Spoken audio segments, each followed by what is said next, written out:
России растет раздражение и тревога, поскольку Путин потерял поддержку со стороны США. И теперь Москва сталкивается не только с угрозами на поле боя, но и с нарастающей угрозой со стороны США. Z-патриоты отмечают, что ситуация стала гораздо менее предсказуемой, и для них все может плохо кончиться. Константин Сивков вообще уверяет, что некоторые страны НАТО ведут свои войска в Украину. Он настаивает, что Франция будет защищать тыл, а Британия будет воевать на передовой вместе с ВСУ. Однако помимо НАТО у Z-патриотов также растет страх перед ВСУ. Их слаженная работа лишает оккупантов уверенности в следующем дне. Российский полковник Клупов уверяет, что оккупанты наносили удары по заводам, которые изготавливают украинские беспилотники. Однако, по словам полковника, количество беспилотников только увеличивается. Тот же Белоусов сказал, что Вашингтон регулярно проводит учения стратегических ядерных сил. Программа США «Золотой купол» предусматривает как перехват, так и достартовое поражение ракет России и Китая. США собираются разместить в Европе ракеты, подлетное время которых от Германии до Центральной России составит 6-7 минут. США работают над созданием новой межконтинентальной ракеты с ядерной боеголовкой. И, соответственно, да, Вашингтон активно наращивает стратегические наступательные вооружения. И они начинают нагнетать обстановку. Сначала речь идет о санкциях.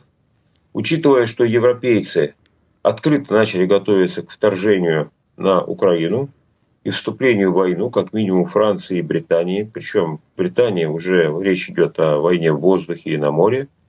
Вот если французы просто ввод войск, которые должны там будут обеспечивать безопасность и охрану каких-то там тыловых объектов, то эти уже собираются воевать с нами. Вот сейчас англичане с радостью поставляют то оружие, которое наносит удары вглубь нашей территории. Мы не отвечаем. Англия.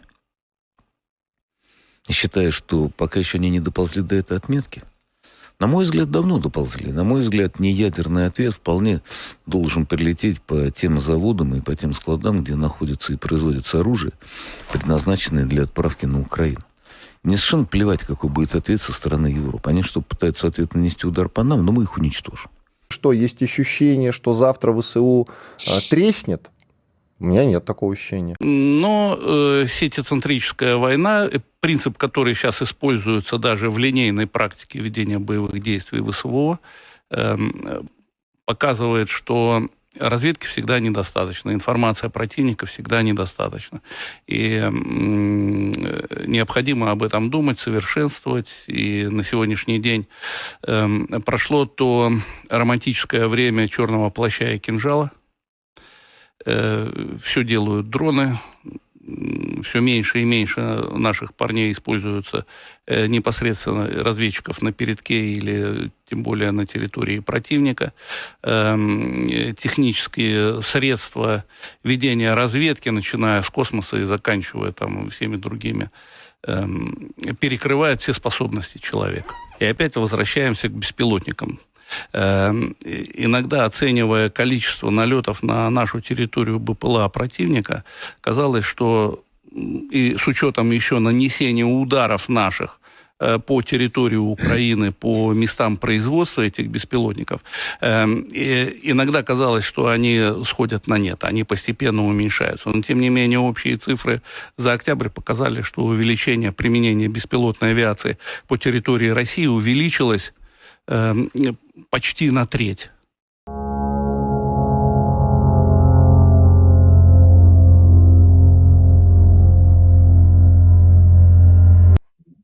We have a serious explosion brewing in the economic rear. Z patriots are already commenting in panic on what is happening with the Russian economy. Gherkin's comrade Maxim Kalashnikov said that Russia is moving towards an economic collapse, because of which a real revolution against the current government could begin in the country. Despite all these cheerful statements that everything is fine, everything is moving forward, we are winning. No, guys, unfortunately, the situation is very bad. I have long forgotten. I ignore the words about unprecedented economic growth. That's it, even officially it has stopped. And the fact that we have the fourth economy in the world by some parity of purchasing power, one cannot help but see what is happening in the rear, namely in the economy. The Ladin-like process of crisis payments, then our production begins to fall, the GDP to fall. And first of all, production with high added value falls. As a rule, it starts with the fact that you do not have enough sales of products and you start having problems with liquidity and cash flows. In this situation, the first thing you have to save on, there are no other options. This is a decrease in the level of wages of workers. You have been gathering them for 3 years, preparing, training. They did not have enough turners, welders, plowmen. And now you say a 4-day week, and unpaid leave and everything else. We, as a plant, were one of those who supplied products to both Roselmarsh and the Jurovsky plant. I have not supplied to either for more than 6 months. Those unpleasant things that are happening at Roselmash, you understand, here is one problem, in my opinion, due to the scale of this company, the trouble, that is happening there, it has become widely known to the whole country. But because they are big, because they cannot go unnoticed. But this is only the means of the very top. After all, the situation is the same for everyone. That is, they also have 12,000 people working there, who are at the main enterprises. In total, Roselmash employs about 60,000 people in the country in mechanical engineering and 60,000 people in high-value added production. This means that their sales have stopped. Now these bankruptcies are not declared only because people, even under the risk of criminal prosecution, understand that if they declare this case, then what they have been doing for 15 to 20 years, recreating factories in Rostov, in St. Petersburg, in Yaroslavl, in Tutayev, this is everything that people have put their health efforts there for the last 15 years, reviving these enterprises, it will all go down the drain, simply because they will lose heart and declare themselves bankrupt. And people take risks. But this is yes, up to a certain limit. Our ruble was surprised. It was 100, it became 79. Guys, I want to ask, do you understand what this means? That all the Chinese, which had duties from 0 to 5%, today became 25% cheaper on our market? And then the question arises, are you still surprised that all our trucks have filled all the roads, and KAMAZ trucks are no longer bought in warehouses? We can state that an economic explosion is being prepared in the rear, which should literally burst out in a few months, that a crisis will be generated not of the remote ones, like in the 90s, in the terrible 90s, which led to the shutdown of enterprises, throwing people out on the street. This is simply obvious. So it is surprising that the central government lives in some kind of cocoon and does not understand, apparently, this problem. To be honest, what is happening now clearly depicts for me such a continuation of the web operation in our economic rear.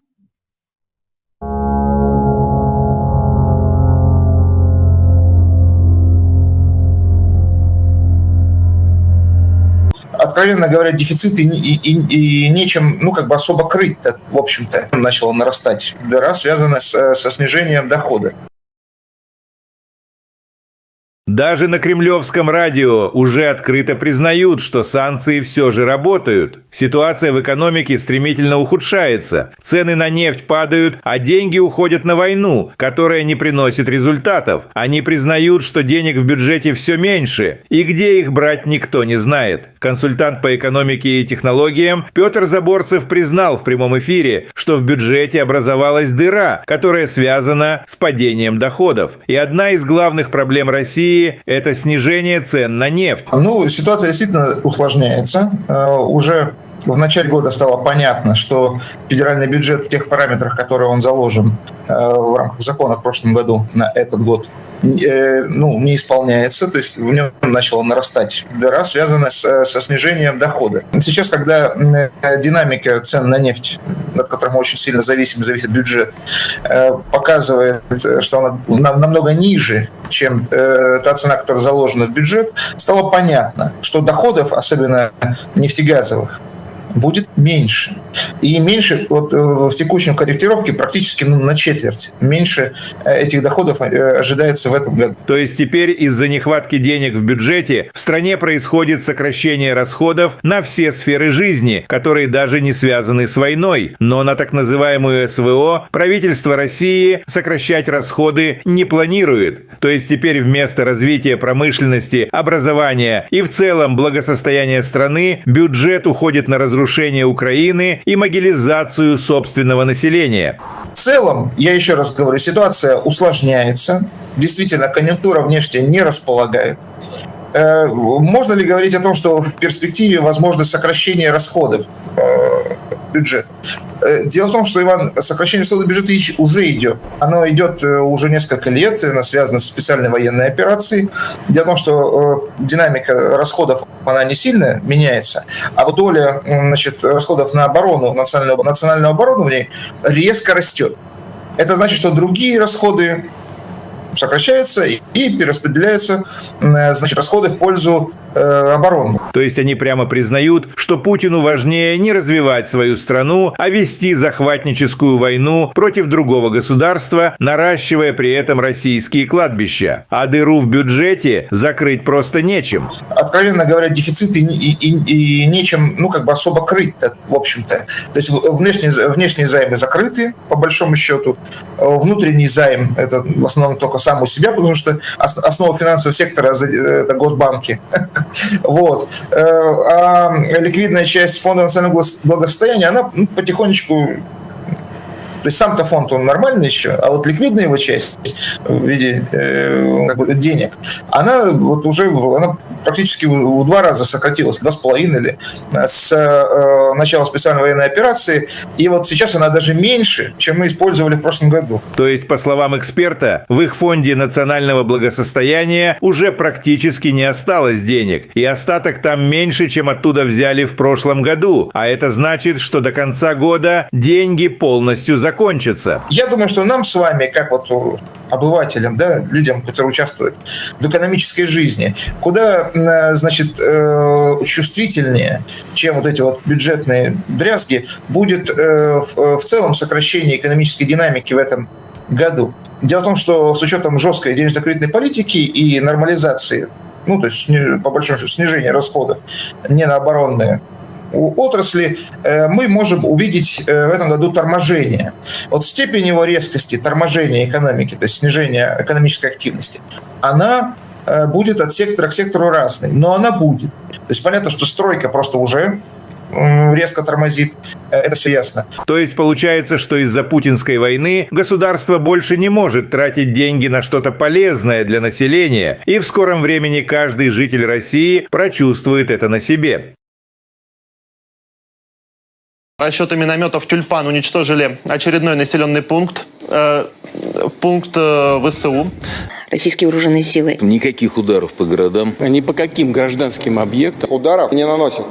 Но вот на наших глазах российская авиация ударила по жилой пятиэтажке.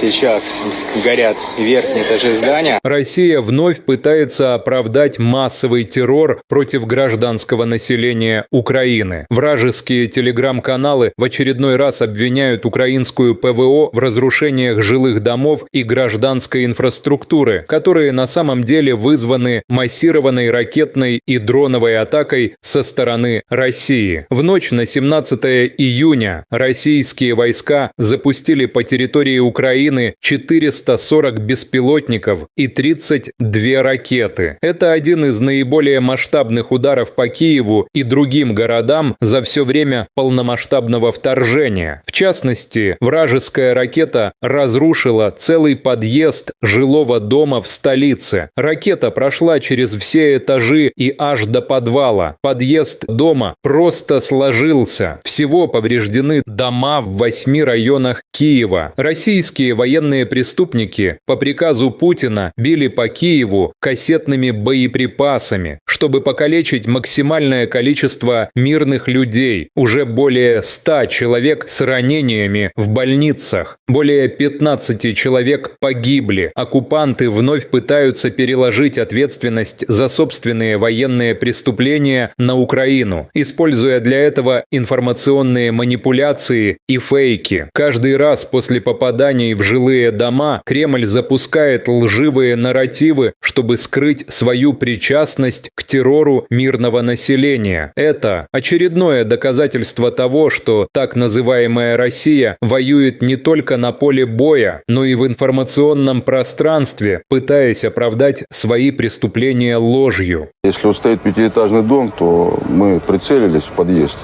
где-то вот, если не в этот подъезд, то в соседний точно летает. Ни по каким гражданским объектам российская армия ударов не носит. Но уже все, уже посыпалась вся эта история. Штукатурка давно слезла. Сейчас начинает проявляться истинная вот эта вот морда. США отменили намеченные на эту неделю переговоры с Россией. Это должна была быть первая встреча, посвященная отношениям между нашими странами. После телефонного звонка Путина с Трампом 12 февраля делегации встречались 4 раза. Дважды в Саудовской Аравии и дважды в Турции. Но те переговоры были посвящены войне в Украине. На этой неделе дипломаты должны были встретиться в Москве. Возможно, причиной отмены стало то, что Путин отверг предложение Трампа о немедленном перемирии. Другая новость. Военные модернизируют ядерные базы у границ со странами Северной Европы. Речь идет как минимум о 5 базах вблизи Швеции. На спутниковых снимках также видны изменения на еще одной старой советской базе в районе города Осиповичи в Беларуси. На базах под Калининградом, на Новой Земле и на Кольском полуострове. Эти снимки публикует шведский канал СВТ.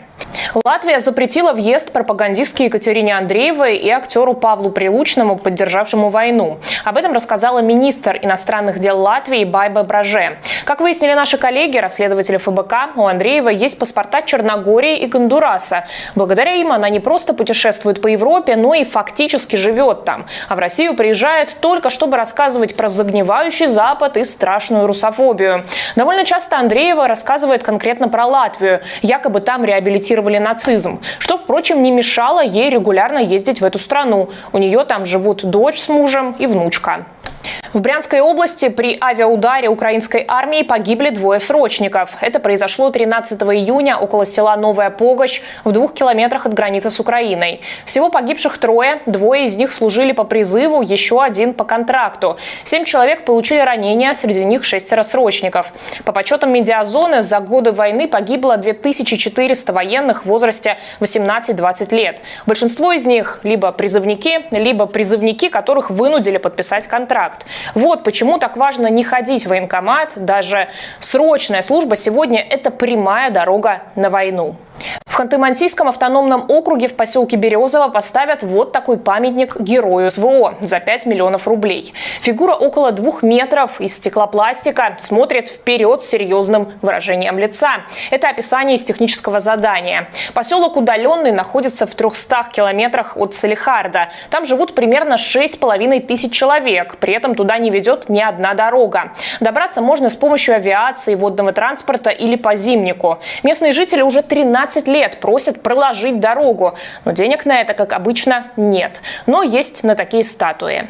В Белгородской области на Авито появились объявления о продаже систем радиоэлектронной борьбы с дронами. Причем это системы, которые раздали муниципалитетам для защиты жителей. Об этом рассказал губернатор Гладков. Желание заработать тогда, когда крайне тяжело всем, и думают, что некоторые отдельные люди думают, что контроль ослабевает в период напряжения ситуации. Я хотел бы до конца здесь разобраться. Номер серийный у нас есть. То, что выставлено было на Авито, мы это видим.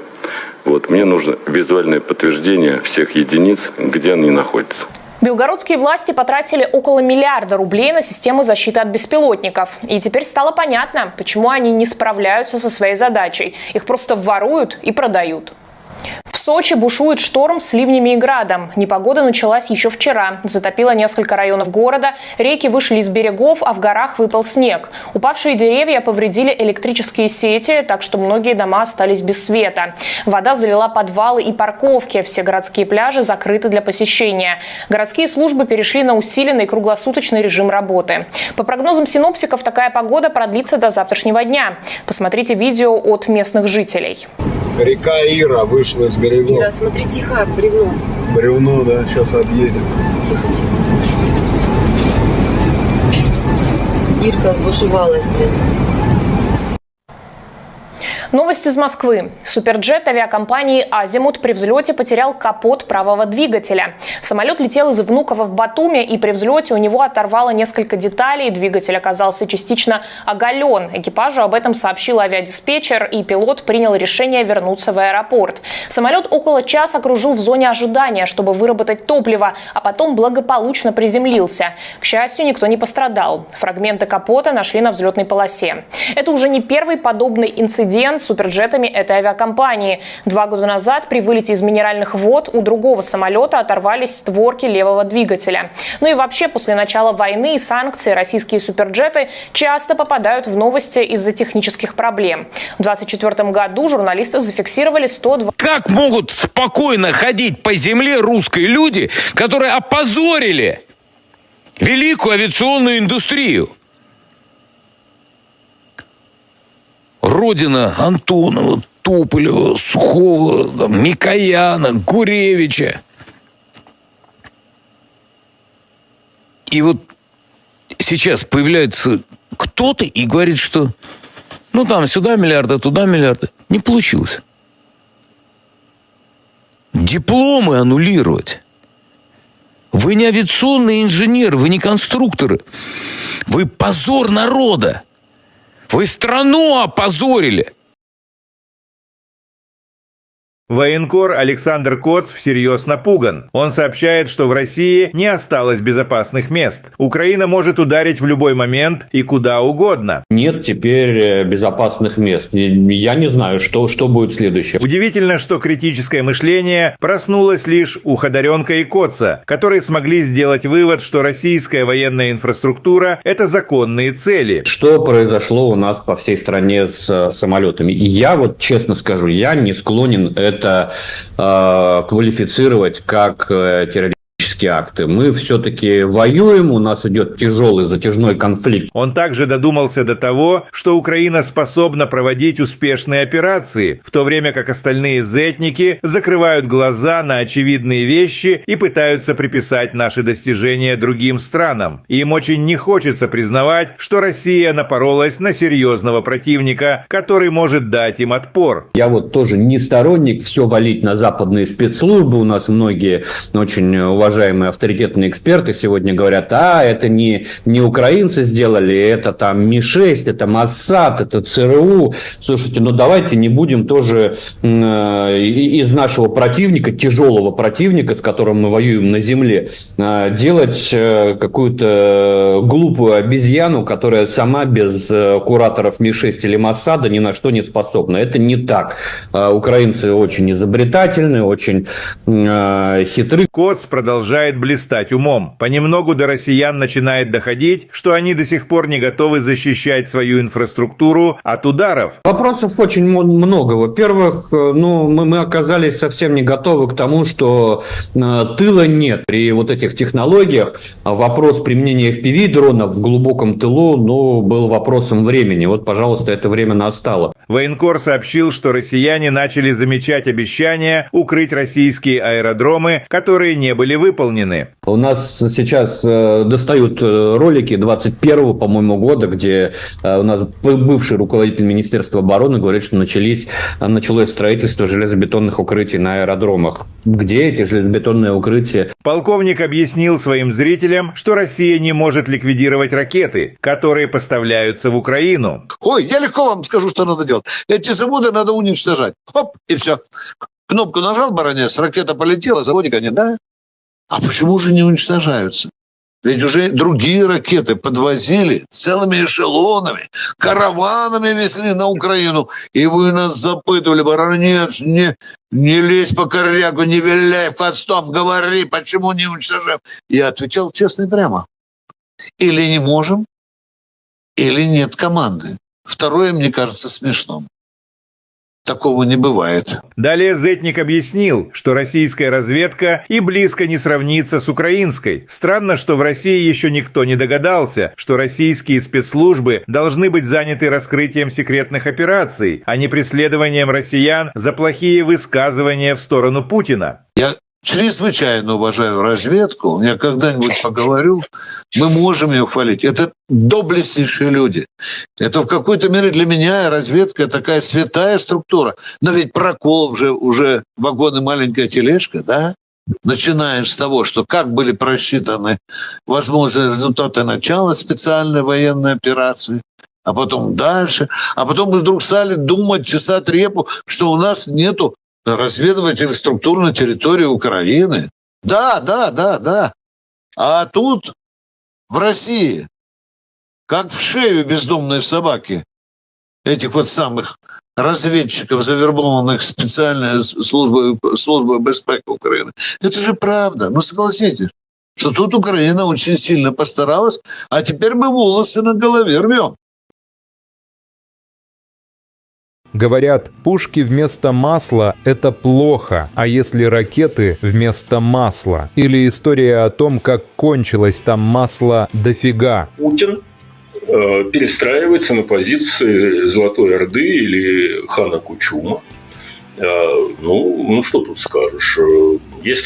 Если Господь хочет наказать державу, он ее лишает разума. В стратегическом плане Владимир Владимирович Путин очень успешно загнал Россию головой в солдатский сапог или валенок. И мы там сейчас лежим и, соответственно, наслаждаемся запахом. Судя по всему, так называемая СВО постепенно превращается в России в СЭО – специальную экономическую операцию. За январь-апрель в России впервые по сравнению с 2021 годом существенно упало производство продовольствия. В годовом измерении показатели по так называемой большой продовольственной тройке: сахара меньше на 32,3%, масла меньше на 15,5%, муки меньше на 7,8%. Причем падают не только общие годовые показатели, но и характеризующие производство в определенный период времени. Например, в апреле на РФ было произведено на 35 тысяч тонн сахара меньше, чем в тот же период годом ранее, меньше на 108 тысяч тонн масла и на 72 тысячи тонн меньше пшеничной и пшенично-ржаной муки, соответственно. Замечаете ли вы в последнее время снижение уровня жизни?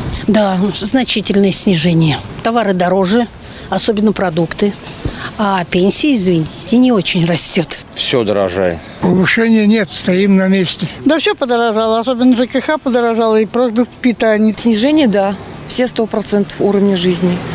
То есть в худшую сторону. Цены растут, тарифы на ЖКХ тоже растут, поэтому, конечно, чувствуется. Но пенсионерам пенсия не очень-то добавляется. Формально РФ якобы считается одним из ведущих производителей и экспортеров продовольствия в мире. И с этой точки зрения, казалось бы, никаких проблем и сложностей с продовольствием у нее не должно быть. Но, как оказалось, ее сельское хозяйство во многом зависит от внешних поставок, начиная с семян, заканчивая технологиями выращивания и обработки сельскохозяйственной продукции. Соответственно, в условиях санкций ее сельское хозяйство стало проседать, кто бы мог подумать. К этому добавились неурожаи определенных культур, это еще понятно, а также своеобразная, другими словами, жесткая кредитно-денежная политика тамошнего Центробанка в условиях перманентно растущих расходов на войну. Кредиты для сельхозпроизводителей, попросту говоря, стали недоступными, начали существенно усыхать или вообще прекращаться разнообразные программы поддержки села. Например, на сегодняшний день производство масла на РФ перестало быть прибыльным и сейчас шатается у так называемой точки рентабельности, уверенно пытаясь наклониться именно в сторону минуса. Нам рассказывали долгие годы, как Путин, Медведев, там,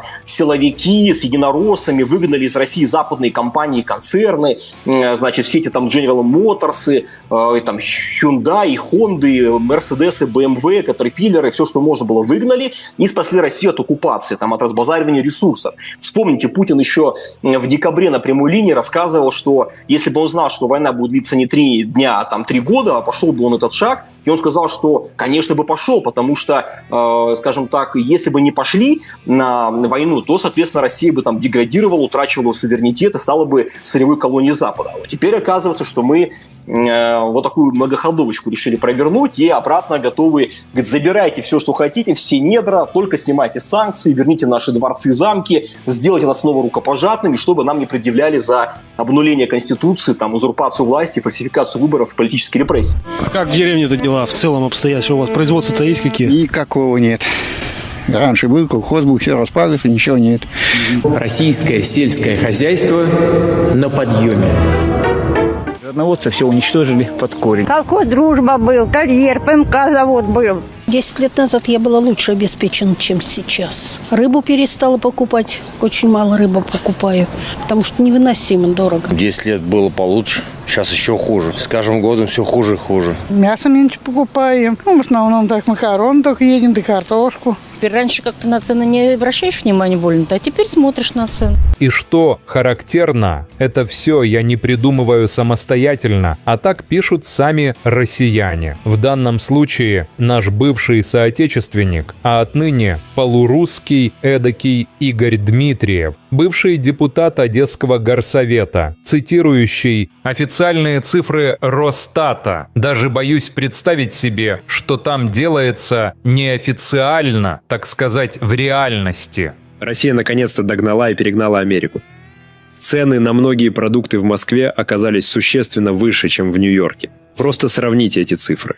Разница составила десятки, а на некоторые продукты и сотни рублей. Что-то оказалось все-таки немного дешевле. Но инфляция в России в прошлом году составила почти 10%, а в США оказалась ниже 3%. Так что скоро и здесь Америку перегоним. При этом средняя зарплата в Москве составляет 136 тысяч рублей против 579 тысяч рублей в Нью-Йорке. Получается, что москвичи, зарабатывая в 4 с лишним раза меньше, чем нью-йоркцы, вынуждены на еду тратить гораздо больше. Для того, чтобы было хорошо 140 миллионов, нужно, чтобы война кончилась. Потому что война загоняет эти 140 миллионов в совершенно ужасающее будущее. И почти уже нельзя от этого будущего вернуться. Но вот тому, который называется президентом, как раз это все совершенно не так. Ему важно сохранить свою позицию, а для этого он готов пожертвовать интересами остальных 140 миллионов легко, просто без каких-либо напряжений. Поэтому да, с точки зрения российской экономики лучше, чтобы война прекратилась, чтобы солдаты не погибали, чтобы не тратились такие гигантские деньги на оружие. Но это как бы такая абстрактная конструкция. И эта тема никого на самом деле не интересует абсолютно. Всех интересует в России только как удержаться в вертикали власти, как делать, чтобы президент тебя любил. Поэтому все подыгрывают президенту, а президенту нужна война, это гарантия его власти. Поэтому все, что происходит, означает разрушение экономики России, уничтожение ее будущего.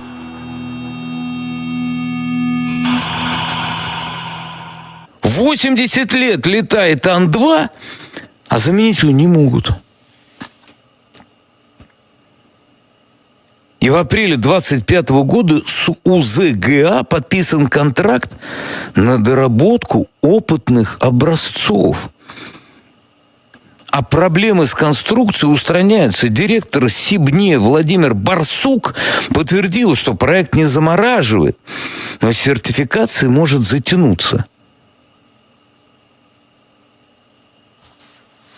Я надеюсь, все эти люди уже арестованы. Я просто надеюсь, что уже вовсю Минпромторг обратился к следственным органам. Я знаю господина Алиханова, очень профессиональный, очень жесткий, очень грамотный управленец. Я уверен, что он это не потерпит.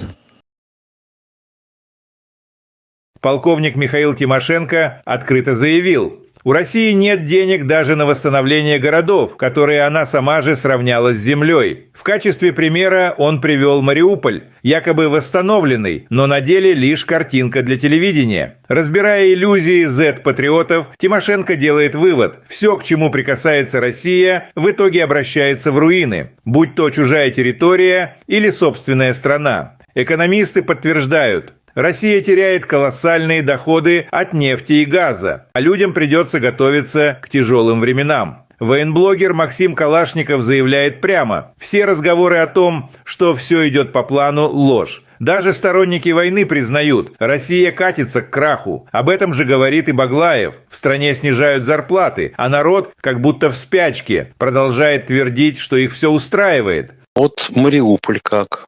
Вот Мариуполь, так посмотришь, прям картинка. А люди уже живут так же, как, допустим, в Казани. Нет еще пока. А почему мы не стали восстанавливать Азовсталь? Вопрос в воздухе. Значит, денег не хватило. И сил специализированных, которые восстанавливают подобное производство. Какой заводище-то был. Ну, а теперь посмотрим дальше. А если мы, допустим, вот действительно просунемся куда-нибудь вглубь, возьмем Харьков, Днепропетровск, Николаев, про Одессу не говорю, пока. Там восстанавливать ничего не надо. Какие деньжищи? Пупок не развяжется? Кто-нибудь задумывался об этом? Не-а. А это вопрос. Сейчас, когда динамика цен на нефть, от которой мы очень сильно зависит бюджет, показывает, что она намного ниже, чем та цена, которая заложена в бюджет, стало понятно, что доходов, особенно нефтегазовых, будет меньше. И меньше вот в текущем корректировке практически на четверть. Меньше этих доходов ожидается в этом году. Несмотря на все эти бодрые заявления о том, что все нормально, все идет вперед, побеждаем, нет, ребята, к сожалению, обстановка очень плохая. Я давно уже забыл, пропуская мимо ушей слова о невиданном экономическом росте, все даже официально он прекратился, а о том, что у нас там по паритету какому-то покупательной способности четвертая экономика мира, нельзя не видеть того, что сейчас происходит в тылу, именно в экономике. Наступает лавинообразный процесс по кризису неплатежей, то производство у нас начинает падать, ВВП падать, и в первую очередь падает производство с высокой добавленной стоимостью. Как правило, начинается с того, что у тебя не хватает сбыта продукции, и у тебя начинаются проблемы с ликвидностью и с финансовыми потоками. В этой ситуации первое, на чем приходится экономить, других вариантов нету, это снижение уровня заработной платы трудящихся. Ты их 3 года собирал, готовил, учил, их не хватало токарей, сварщиков, слесарей. И вот, а теперь ты говоришь, 4-дневка, неоплачиваемый отпуск и все остальное.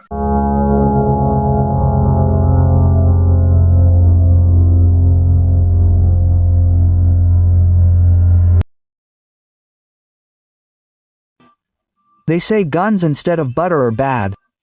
But what if they use missiles instead of butter? Or the story of how they ran out of a lot of butter there. Putin is rebuilding himself into the positions of the Golden Horde or Khan Kuchum. Well, what can you say? If the Lord wants to punish a state, he deprives it of its mind. In strategic terms, well, Vladimir Vladimirovich Putin has very successfully driven Russia's head into a soldier's boot or a Valenki. Well, we are lying there now and, accordingly, enjoying the smells. Apparently, the so-called SVO is gradually turning into a special economic operation in Russia.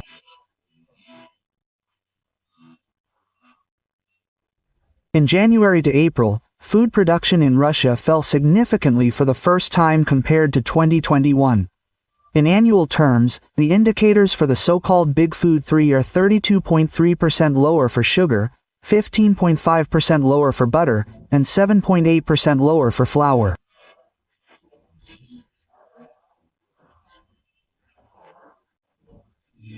Moreover, not only the overall annual indicators are falling, but also those characterizing production in a certain period of time. For example, in April, Russia produced 35,000 tons less sugar than in the same period a year earlier, 108,000 tons less butter, and 72,000 tons less wheat and wheat rye flour, respectively. Have you noticed a decline in living standards lately? Yes, a significant decline, goods are more expensive, especially food, and pensions, are not growing very much. Everything is getting more expensive. There is no increase, we are standing still. Yes, everything has become more expensive, especially housing and communal services have become more expensive and food products. A decline, yes, all 100% of the standard of living, that is, prices are growing for the worse. Housing and communal services tariffs are also growing, so, of course, it is felt, but pensioners' pensions are not really increasing. Formally, the Russian Federation is supposedly considered one of the leading producers and exporters of food in the world. And from this point of view, it would seem that it should not have any problems or difficulties with food. But, as it turned out, its agriculture largely depends on external supplies, from seeds to technologies for growing and processing agricultural products. Accordingly, under sanctions, its agriculture began to sag, who would have thought? To this were added crop failures of certain crops. This is understandable, as well as the peculiar, in other words, tough credit and monetary policy of the local central bank in the context of permanently growing war expenses. Loans for agricultural producers, simply put, became unavailable. Various programs to support the village began to dry up significantly or even cease altogether. For example, today, butter production in the Russian Federation has ceased to be profitable and is now staggering at the so-called break-even point, confidently trying to lean towards the minus. We have been told for many years how Putin, Medvedev, the security forces and United Russia kicked out Western companies and concerns from Russia, that is, all these General Motors, Huas, Hondas, Mercedes, BMWs, Caterpillars, everything that could be kicked out and saved Russia from occupation, from the squandering of resources. Remember, Putin said back in December on the direct line that if he had known that the war would last not 3 days, but 3 years, he would have taken this step. And he said that, of course, he would have taken it, because, let's say, if they had not gone to war, then, accordingly, Russia would have degraded there, lost its sovereignty and would have become a raw materials colony of the West. Now it turns out that we, decided to pull off this multi-move maneuver and are ready to say back. Take everything you want, all the mineral wealth, just lift the sanctions, return our palaces, castles, make us handshakeable again, so that they don't charge us for nullifying the Constitution, there, usurping power, falsifying elections, political repression. How are things in the village in general? Do you have any production? What kind? There are none. There used to be a collective farm. Everything was in disrepair. There is nothing. Russian agriculture is on the rise. Rodnovatsa has been completely destroyed. Kolko Druzhba was. There was a quarry. PMK plant was. 10 years ago I was better off than now. I stopped buying fish. I buy very little fish, because it is unbearably expensive. It was better 10 years ago. Now it is even worse. Every year it is getting worse and worse. We buy less meat. Well, basically we only eat pasta, yes, potatoes. Now you used to not pay attention to prices, it hurt, but now you look at prices. And what is characteristic is that I do not make all this up myself. But this is what the Russians themselves write. In this case, our former compatriot, and now half-Russian Igor Dmitriev, a former deputy of the Odessa City Council, citing the official figures of Rosstat. I am even afraid to imagine what is happening there unofficially, so to speak, in reality. Russia has finally caught up and surpassed America. The prices for many products in Moscow turned out to be significantly higher than in New York. Just compare these figures. The difference was tens, and for some products even hundreds of rubles. Some things turned out to be a little cheaper. But inflation in Russia last year was almost 10%, and in the USA it was below 3%. So we will soon overtake America here too. At the same time, the average salary in Moscow is 136,000 rubles, against 579,000 rubles in New York. It turns out that Muscovites, earning 4 times less than New Yorkers, are forced to spend much more on food. In order for 140 million to be good, the war must end, because the war drives these 140 million into an absolutely horrific future. And it is almost impossible to return from this future. But for the one who is called the president, this is all completely wrong. It is important for him to maintain his position, and for this he is ready to sacrifice the remaining 140 million in tenders easily, simply without any stress. Therefore, yes, from the point of view of the Russian economy, it is better for the war to end, for soldiers not to die, for such gigantic amounts of money not to be spent on weapons. But this is such an abstract construction. And this topic really does not interest anyone. Absolutely everyone in Russia is only interested in how to stay in the vertical of power, how to make the president love you. That's why all the pads are talking to the president, and the president needs a war. It's a guarantee of his power. That's why everything that's happening means the destruction of the Russian economy, the destruction of its future. The N2 has been flying for 80 years, and they can't replace it.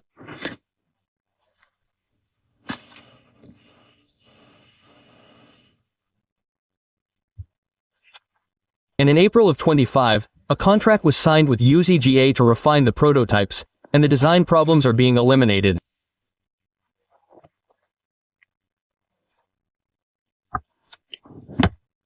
Vladimir Barsyk, the director of Sibny, confirmed that the project is not being frozen, but certification may. I hope all these people have already been arrested.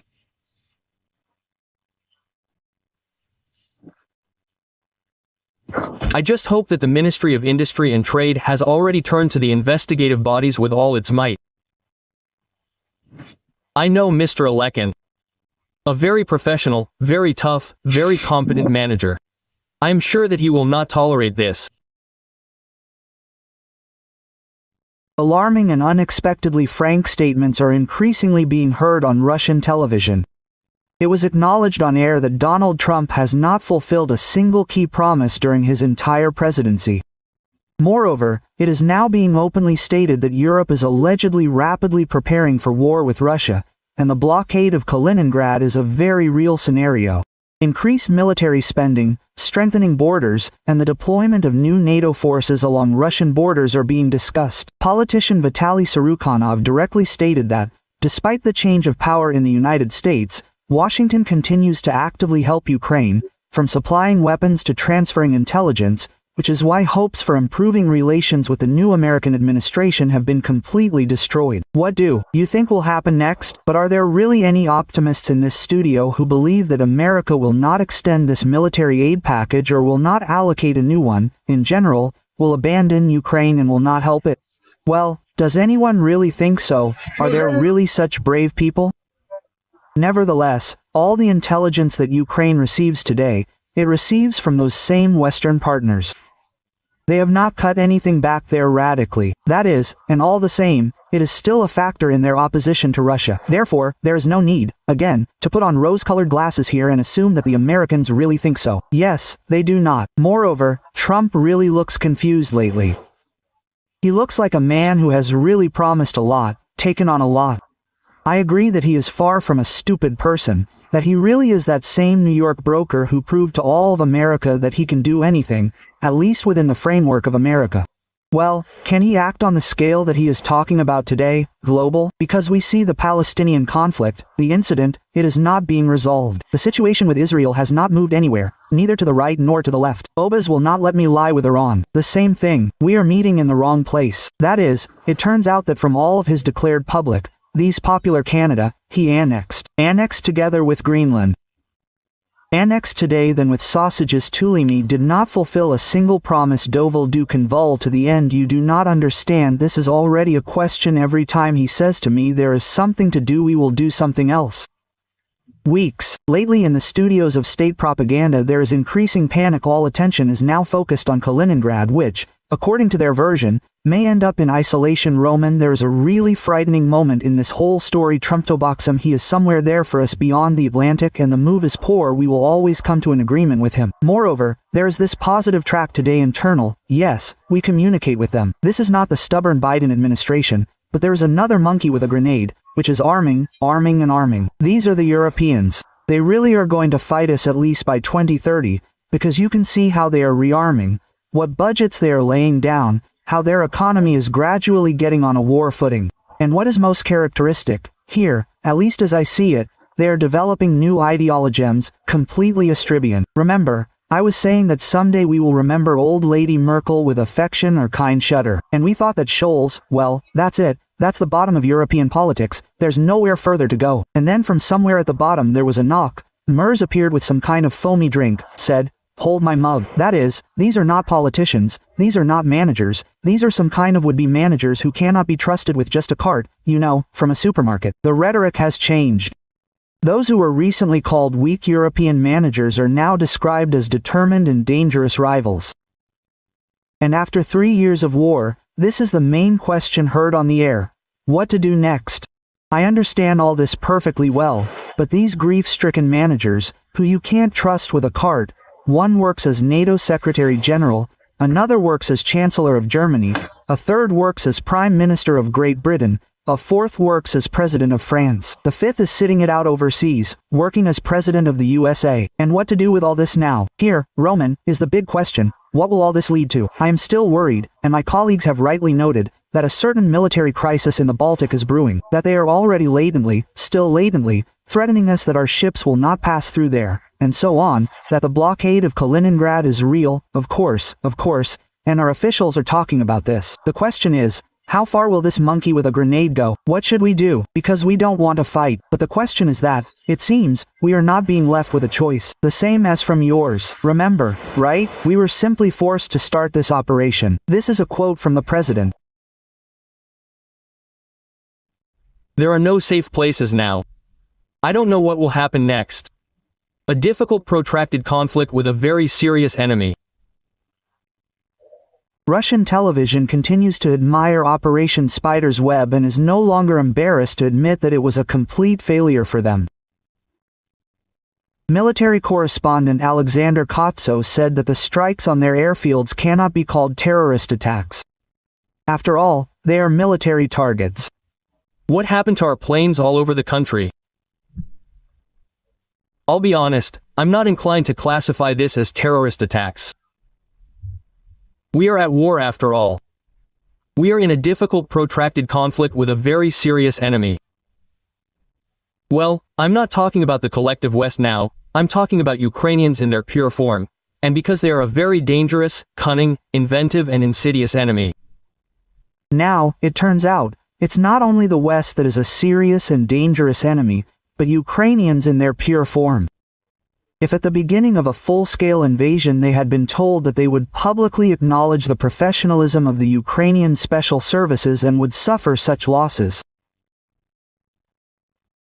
Z patriots would have only laughed, because his colleagues are still trying to convince the people that they are fighting the collective West, and that is precisely why they have been marking time for years.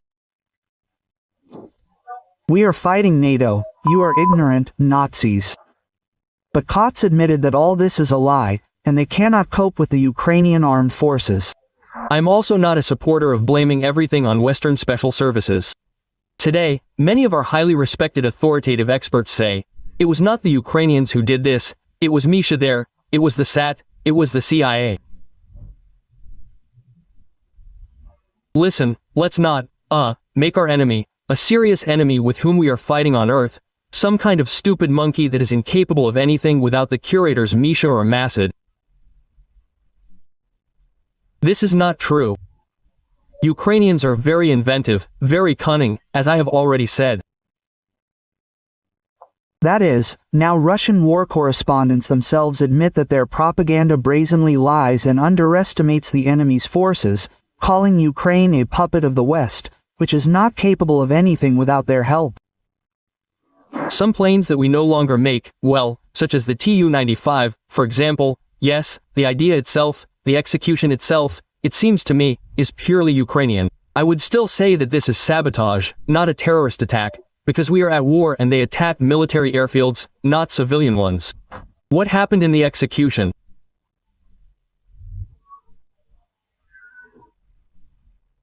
Yes, we see this, a very painstakingly prepared conspiracy theory conditionally conspiracy theory sabotage, when several trucks were prepared in a warehouse that was filmed in a warehouse that was filmed, which loaded portable cabins, yes, in the roof of which devices were mounted, in which there were all-weather drones, controlled via cellular internet through GSM modules.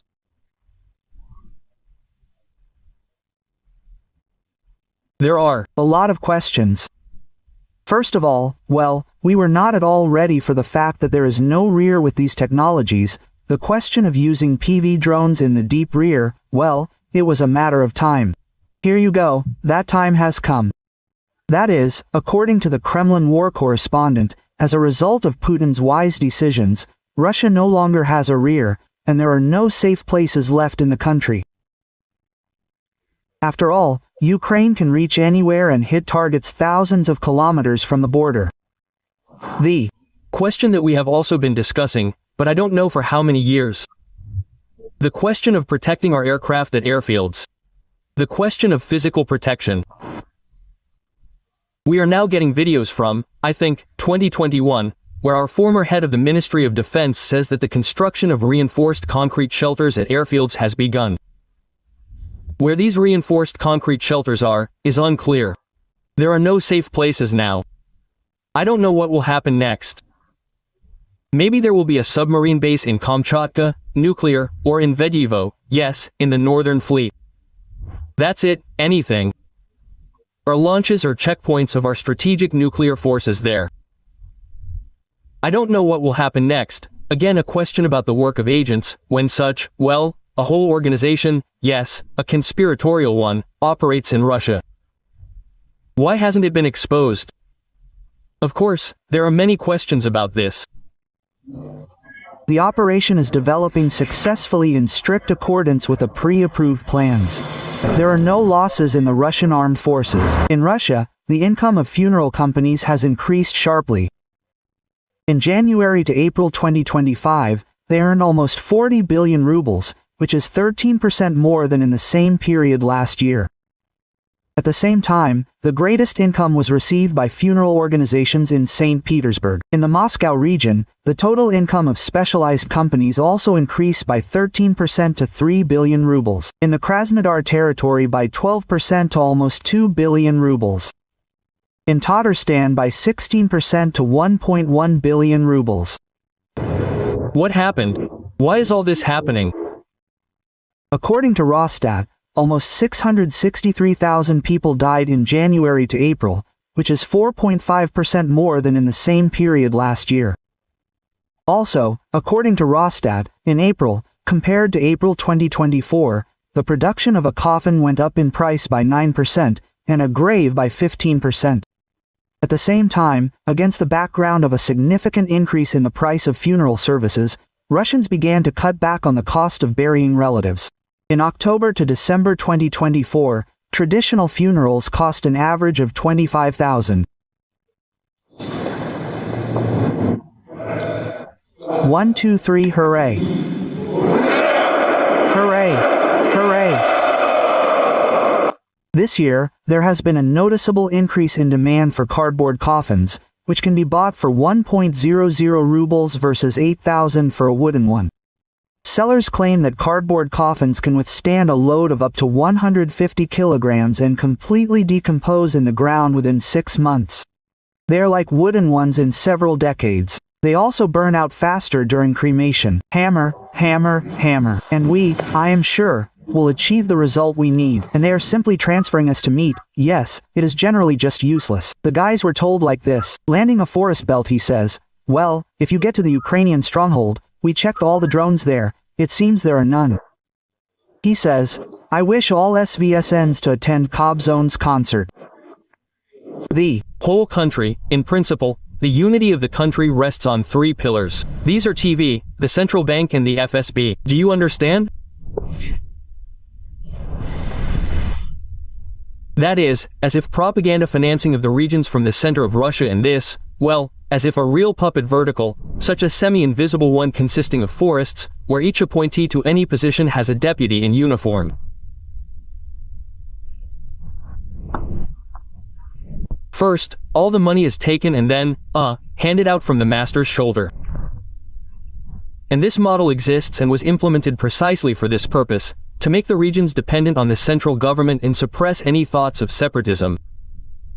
But this model works, that is, we see that the television is working, but it is not shaky, not Volca, yes, people are still sitting in their holes and pretending that this does not concern them. And their loyalty, it is very declarative and completely, as if not, it seems to me, not deep and insincere. The FSB, well, this is, of course, an effectively working mechanism, everyone has seen it. And we continue to observe. And then there is the central bank, but you can, as it were, let the problems be flooded with liquid gold to the extent and as long as you have this resource. And when the economy starts to limp, and we, as it were, well, there we do not reliably know the state of the Russian economy, because this, of course, is all the statistics. There is a subject of free creativity on the part of the people who are there, authorized to give us these statistics. This is exactly the same subject of propaganda as everything else. There are statistics, and therefore sociology, and therefore dictatorship capture them first of all, before they try to capture the media, yes. That is why we do not know what the actual state of affairs is and how long this resource will last. The fact is that the war objectively costs a lot of money every day, and objectively Russia's ability to export its resources and earn money on them has decreased. That is, if Medvedev used to say, "There is no money, but you hold on," now there is no more of it, but the expenditure has become much greater. And what to do with those we liberate? Can you imagine what kind of enemy agents we will acquire? The propagandists have received a new task, namely to convince the people that they need the entire territory of Ukraine, because they have no money to restore the destroyed cities. And what's more, it turned out that the Ukrainians are still a separate people, which cannot be called fraternal. Russian military experts and colonels said that the audience is demanding new victories and conquests. But this turned out to be not so simple, because they have been brainwashing the people for years, and many are now demanding to go to the 1939 borders. And propaganda has to find an excuse and explain that this is still impossible. Are we going to take Ukraine? Please, Mikhail Vladimirovich, that's true. As soon as we broke through to the Dnipropetrovsk region, Viktor Nikolaevich and I were inundated with letters. Take, and that's it. Take, there's no point in discussing it. And we will only talk, the difference is where to go. Basically, you could say, up to the borders of 1939. That's it. Let's try to lay out the cards on the table, so to speak. First, the attitude of society. Well, the Ukrainians have shirkers, we have relaxants. Will they lay down their heads, yes, for this Ukraine or what? Got it. Thanks for the answer. And then the economy. Let's look at the state of the economy now. That is, state propaganda has just admitted that the Russians themselves no longer want to sacrifice their lives for the sake of territories. And they also said that they do not even have the money to restore those cities that were captured 3 years ago. And what can we say about new conquests? Mariupol, like Mariupol, just look at it, it's a picture, and people already live the same way as, say, in Kazan. Not yet. And why didn't we restore Azovstal? The question is up in the air, it means there wasn't enough money and forces. Specialized ones that restore such production. And what kind of plant was it? That is, they came to the territory of Ukraine, burned the cities, and now they say that they will not be able to restore it all. What can I say? The most real liberation. Earlier they assured that Russia would restore everything and it would be even better than before. You see, you need to look at the ruins, remember the ruins of Stalingrad, look at the ruins of Minsk. You see, when it is necessary, there is nothing left. My grandfather told me, he says, I have never seen anything like this. Because when it is necessary to liberate the land, we must liberate it, and we will restore and regret it later. But now no one is even trying to save face. And if, for example, we really push through somewhere into the boulder, take Kharkiv, Dnipropetrovsk, Nikolaev, I will not even mention Odessa yet. There is nothing to restore there. What money? The belly button will not come undone. Has anyone thought about this? No, but that is a question. But now they do not need Kharkiv and Dnipro, because there's no point in ruins after all. Our president talked about taking all of Ukraine. No, so far he talked about what? About the security strip or line. And what to do with those we liberate. Can you imagine what kind of enemy agents we will immediately acquire? And what will happen? So that's a question. It's simply amazing. In the 4th year of the war, they still haven't found out what to do with the so-called liberated Ukrainians. And now they are not brothers, but potential enemies for all of Russia. Will he hold the 3rd round of these negotiations at the end of June or not? What difference does it make? And who will there be to negotiate with? Well, Andrei Anatolievich, ask for real. Someone else is still worried. It will pass. Now they are worried about what we will hit and how we will hit, especially since it was said that we will hit. He says, no, I'm interested. But the third one, no, let's separate the 2 tracks. Negotiations are one thing. Let's hold on for a minute is another. Did we confirm, or what, that this will be? What to talk about? Talk about what? Round 3. What to talk about? Memoranda have been exchanged. So, what? What are you talking about? In practice, the Russian military has bristled and is pushing through plans for a long war, aimed, among other things, at depriving Ukraine of access to the sea. However, the capture of Odessa seems to be a medium-term goal.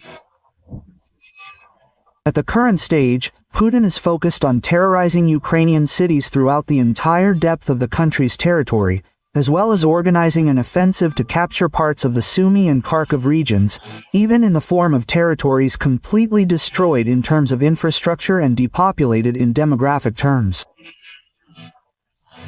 But the radical militarists are again proposing to organize a circus with referendums in the newly occupied territories.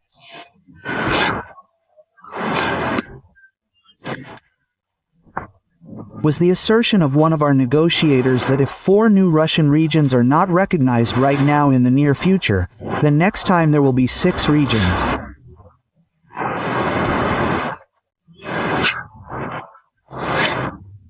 This phrase sounded inside. We can confirm this. Moscow is not at all afraid of the verdict of the ineffective, effectively dead UN. They also don't give a damn about Secretary General Guterres' offer to become a mediator in new peacekeeping attempts. Yes, however, there are a lot of questions, including where the general peacekeeper of the planet has been for more than 3 years. Frankly speaking, a new negotiating show with his participation does not inspire any optimism. Moreover, in terms of information, UN peacekeeping can be a cover for expanding Russian aggression. But these people are sitting from head to toe in. Here are all these airfield commanders, FSB directors, service, this Narishkin, this Patrushev, and they think like this, that is, we have screwed up everything. So who can we punish? Everyone. We all need to be punished, or let's maybe send Putin home already. Well, since that's the story, now if we finish Putin off, as it were, and finally resolve the Putin issue, then all this will be forgotten. This whole life will start all over again. It will turn out that he is guilty, but there will be someone to blame. The Kremlin veteran himself had an ambivalent attitude towards his own military due to the fear of a military coup, similar to the notorious Wagner March in June 2023. For this reason, in Russia, the generals look like bastards with the heroes of the SVO. Actually, all this is a projection of Putin's fears, which see threats to their dictatorship in everything and everyone. And where should the sanitary zone end? Well, it won't go near Kharkiv, apparently. It should end somewhere near the Carpathians. Oh well, exactly, the Atlantic. By the way, if anything, I'm ready. If necessary, right now, in my free time from the air, I'm ready to serve the motherland in any capacity. Ask for his book tomorrow in the section for those with early dementia or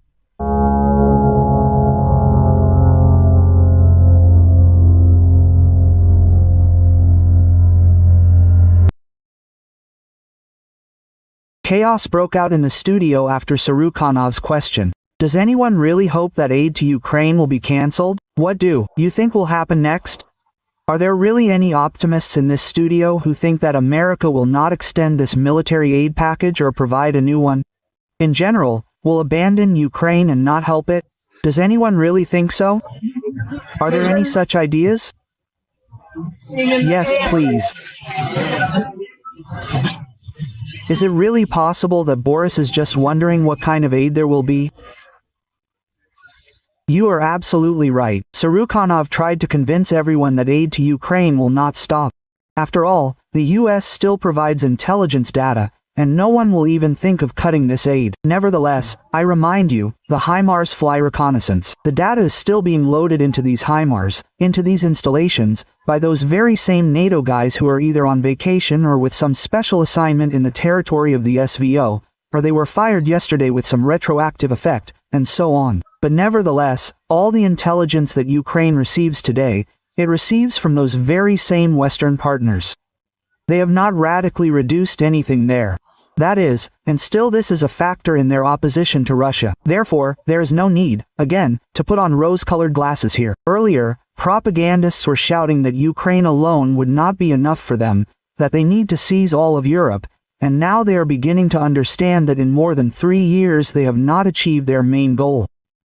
Now they are frightened by the fact that they have a chance to meet NATO face to face one day. But, Roman, there is a truly frightening moment in this whole story. Trump is a boxer. He is somewhere over the Atlantic and the move is poor. We will always come to an agreement with him. Moreover, there is this positive track today internally. Yes, we communicate with them. This is not the stubborn Biden administration, but there is another monkey with a grenade, which is arming, arming and arming. These are the Europeans. They are really going to fight with us at least by 2030, because you can see how they are rearming, what budgets they are laying down, how their economy is gradually getting on a war footing.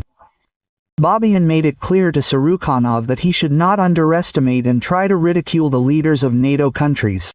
Russia is already at the bottom, and the Zetniks can only ask questions. What should we do? That is, these are not politicians, these are not managers, these are some kind of bad managers who cannot be trusted with just a cart, you know, from the supermarket. I understand all this perfectly well. But these are the bad managers who you can't trust with a cart. One works as NATO Secretary General, another works as German Chancellor, a third works as British Prime Minister, a fourth works as French President, a fifth sits out overseas working as US President. And what to do with all this now? Sarukhanov is worried that Russia will soon cross the line, and Europe will stop warning them about anything. NATO countries will strike. Ved, I am still worried, and my colleagues have rightly noted that a certain military crisis is brewing in the Baltic, that they are already still latently threatening us that our ships will not pass there and so on, that the blockade of Kaliningrad is real, of course, and our officials are talking about it. He sang another fairy tale about how Russia allegedly does not want to fight. They simply have no choice. The question is, how far will this monkey with a grenade go? What should we do? Because we don't want to fight. But the question is that it looks like we're not being left with a choice. The colonel believes that a plant is being set up in Ukraine to assemble Taurus missiles. He says that the Germans will only supply spare parts for them, so the missiles will be considered Ukrainian. The Germans have made a clever move. The British, apparently, suggested, no, we won't have missiles on the net. But they're only bringing components. And they'll be assembling them, according to unofficial data. You also sometimes operate unofficially. While a plant is already being set up where Ukrainians will assemble them, of course, with the help of the Germans, they'll be assembling Taurus missiles on Ukrainian territory. And now you can't say that these are German missiles. They just sold the components, the spare parts were sold. Elements, systems, whatever you want. And the blocks. So how can you prove it now? Another blow to the Kremlin's pride. Hungarian Prime Minister Viktor Orban said that Russia is too weak to threaten Europe. And no one is even trying to argue with this statement anymore. Russian experts admit that they have been unable to cope with Ukraine for 4 years now, and any talk of attacking NATO looks absurd. Political scientist Vadim Trukachev said that Orban is right and Russia really would not withstand a large-scale conflict with Europe. At the same time, he tried to justify himself by saying that Moscow had no intention of attacking anyone. Let's talk about Orban. It is believed, as they write again on the internet, that he is our elephant in Europe on par with the same Fico and, perhaps, even with Ulucic. Well, yes, you already understand what I'm getting at, and I'll explain for the audience. Viktor Orban, Prime Minister of Hungary. Well, it is believed that he maintains neutrality, and this is how European politicians should be. It may be so, but not long ago he surprised us with his statement to the French media. In general terms, what he said was this: I am not afraid that the war in Ukraine will spread to the rest of the world, because the Russians, well, are too weak for that. They can't even defeat Ukraine, so they won't be able to attack NATO. Quote, in Ukraine, first there needs to be a ceasefire, then peace. Neither the Europeans nor the Ukrainians will be able to come to an agreement with the Russians. Russia needs to make an agreement with the United States. A direct conflict with Russia is not at all what Hungary or the European Union needs. What he said is not the most pleasant words for us, that Russia is too weak, but he is right. Yes, we are not here to attack Europe. We are weak, of course. We don't need that. Why, strictly speaking, should we attack Europe? Yes, something that cannot, they say, even defeat Ukraine, but this is what we talked about, in the first part. By victory, we mean a very rapid advance to the west. Well, strictly speaking, here Orbit confirmed what I am talking about. Yes, until Russia liberates Kharkiv Zaporozhye, they will think that we are weak enough, just to draw a conclusion from this. Orban run to these are the core confrontations of the European Union in recent years that are made different, yes. The organ, believes that if Russia is not so strong, then it is quite possible to negotiate with it. RUT believes that since Russia is not very strong, it is NATO. A similar position is held by Perebeshchak Mikhailo Nufrienko, who added that Russia has not achieved any of the key goals, including being unable to disable Ukraine's energy infrastructure. We have been destroying the enemy's energy structure for 3 seasons in a row. Have we destroyed it? No, there is even electricity in Kyiv. Not only in Kyiv, by the way. Yes, it is everywhere. He admitted that the strikes were ineffective, because they prefer not to strike at the enemy's logistics, but try to ruin the lives of the civilian population. We understand that the military-industrial complex enterprises and everything related to the war are supplied with electricity first. The population will be disconnected from electricity first. If something happens, the strikes that were carried out satisfied you for 20 seconds. There were strikes today too. Well, last night, 20 seconds short. I have no explanation for why we prefer to strike at the enemy's energy structure, and not at the enemy's logistics across the Dnieper. I have no answer for the 3rd year. The 4th, that the analytics that are provided, they seek to justify the current state of affairs. There are no safe places now. I don't know what will happen next. A difficult protracted conflict with a very serious enemy. Russian television continues to admire Operation Web and is no longer embarrassed to admit that it was a complete failure for them. ZTV Venkor Alexander Kotso said that the strikes on their airfields cannot be called terrorist attacks, because they are military targets. What happened to our planes all over the country? I'll be honest, I'm not inclined to classify this as terrorist attacks. We are at war, after all. We are in a difficult protracted conflict with a very serious enemy.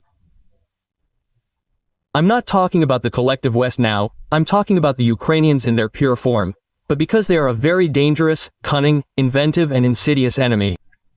I'm also not a supporter of blaming everything on Western intelligence agencies. Many of our highly respected authoritative experts today say, it wasn't the Ukrainians who did this, it was Misha there, it was the SAD, it was the CIA. Listen, let's not turn our enemy, the heavy enemy we are fighting on the ground, into some kind of stupid monkey that is incapable of anything without its curators Mishesti or Masad. That's not true, and the Ukrainians are very inventive, very, cunning, as I already said, some planes that we no longer make, well, like the Tu-95, For example, yes, the idea itself, the execution itself, it seems to me, is purely Ukrainian. And I would still say that this is sabotage, not a terrorist attack, because we are fighting, and they attack military airfields, not civilian ones. What happened in terms of execution? Yes, we see this, very, painstakingly prepared in conspiracy theories, conditionally conspiracy theories, sabotage, when, in a filmed warehouse, they prepared several trucks, which loaded up portable trailers, yes, in the roof of which devices were mounted, in which there were all the front-facing drones, controlled via cellular internet through GSM modules. There are a lot of questions. Firstly, well, we turned out to be completely unprepared for the fact that there is no rear with these technologies. The question of using FPV drones in the deep rear, but it was a matter of time. Here you go, this time has come. The question that we have also been discussing, but I don't know how many years. The question of protecting our aircraft at airfields. The question of physical protection. We are now getting videos from, I think, 2021, where our former head of the Ministry of Defense says that the construction of reinforced concrete shelters at airfields has begun. Where these reinforced concrete shelters are, is unclear. There are no safe places now. I don't know what will happen next. Maybe there will be a submarine base in Kamchatka, nuclear submarines, or in Vedivo, yes, in the Northern Fleet. Anything at all. Or launches or silos, launch silos there for our strategic nuclear forces. I don't know what will happen next. The question is again about the work of agents, when such a, well, whole organization, yes, a covert one, operates in Russia. Why hasn't it been exposed? There are, of course, many questions about this. Surukhanov tried to convince everyone that support for Ukraine would not stop.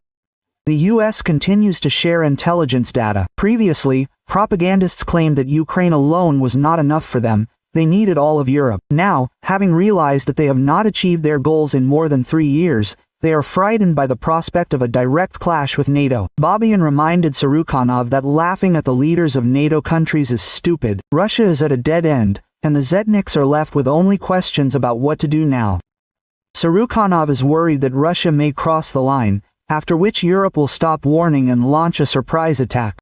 He repeated again, allegedly, Russia does not want war, it simply has no other choice. The colonel said that Taurus missiles are being prepared in Ukraine. Allegedly the Germans will only transfer components, which means that the missiles will be considered Ukrainian. What do you think will happen next? Well, are there really any optimists in this studio who think that America will not extend this military aid package or will not allocate a new one? Basically, will abandon Ukraine and will not help it? Well, is there really anyone who thinks so? Are there really such jokes? Are there such people? There are some. Please, 3 Felipes, really, will this one not extend another one?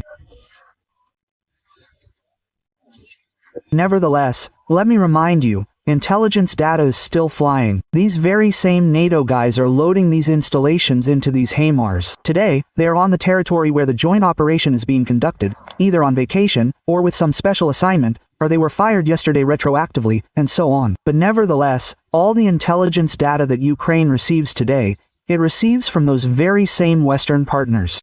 They have not radically reduced anything there. That is, and all the same, this is still a factor in their opposition to Russia. So, again, there is no need to put on rose-colored glasses here. But, Roman, there is a truly frightening moment in this whole story. Trump is a boxer. He is somewhere over the Atlantic and the going is poor. We will always come to an agreement with him. Moreover, there is this positive track today internally. Yes, we communicate with them. This is not the crazy Biden administration, but there is another monkey with a grenade, which is arming, and arming. These are the Europeans. They are really going to fight with us at least by 2030, because you can see how they are rearming, what budgets they are laying down, how their economy is gradually getting on a war footing. That is, these are not politicians, these are not managers, these are some kind of bad managers who cannot be trusted with just a cart, you know, from a supermarket. I understand all this perfectly, but these bad managers who you cannot trust with a cart, one works as the Secretary General of NATO, the other works as the Chancellor of Germany. Danam Sasim as the US President.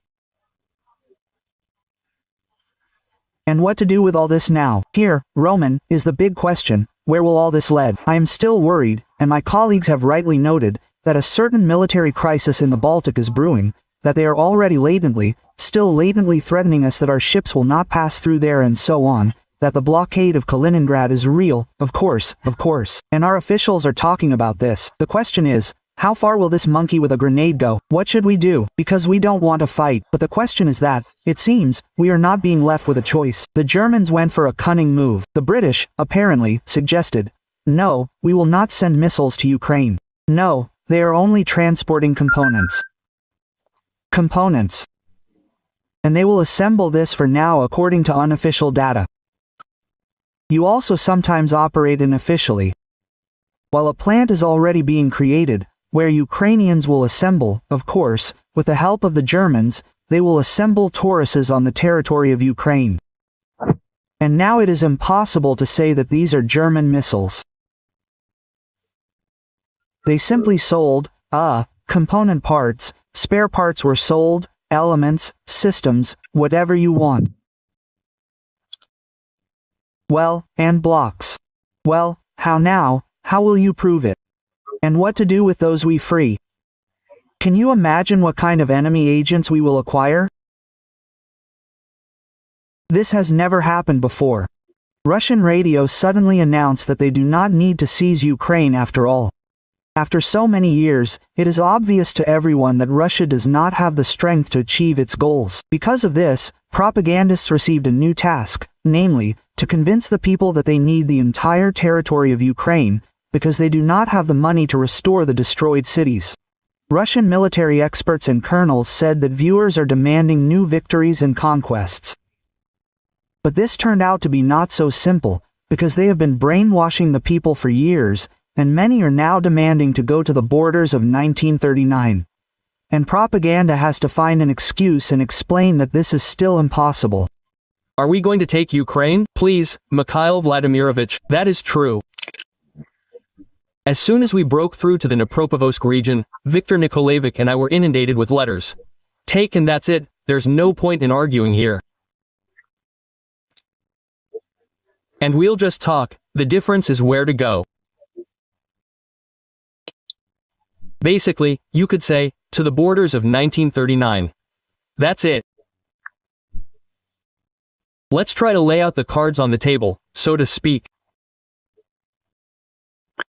First, the attitude of society. Well, the Ukrainians have shirkers, we have relaxers. Will they lay down their heads, yes, for this Ukraine or what? Got it. Thanks for the answer.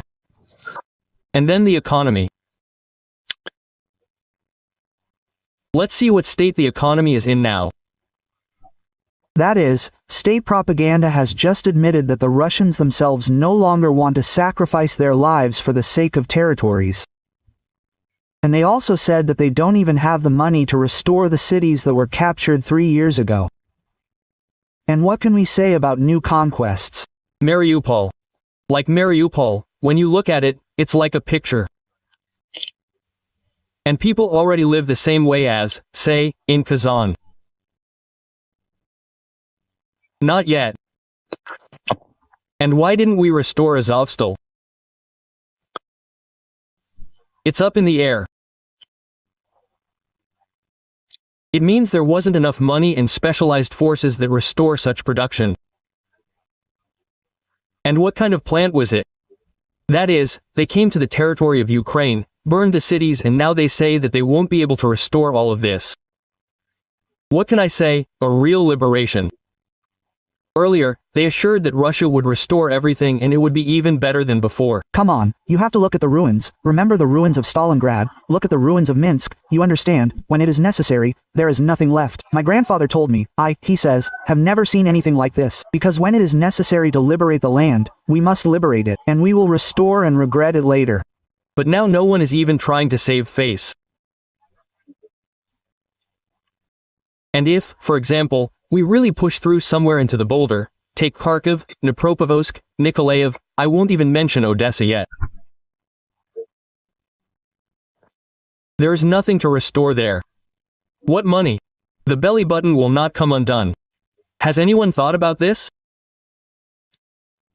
No, and that is a question.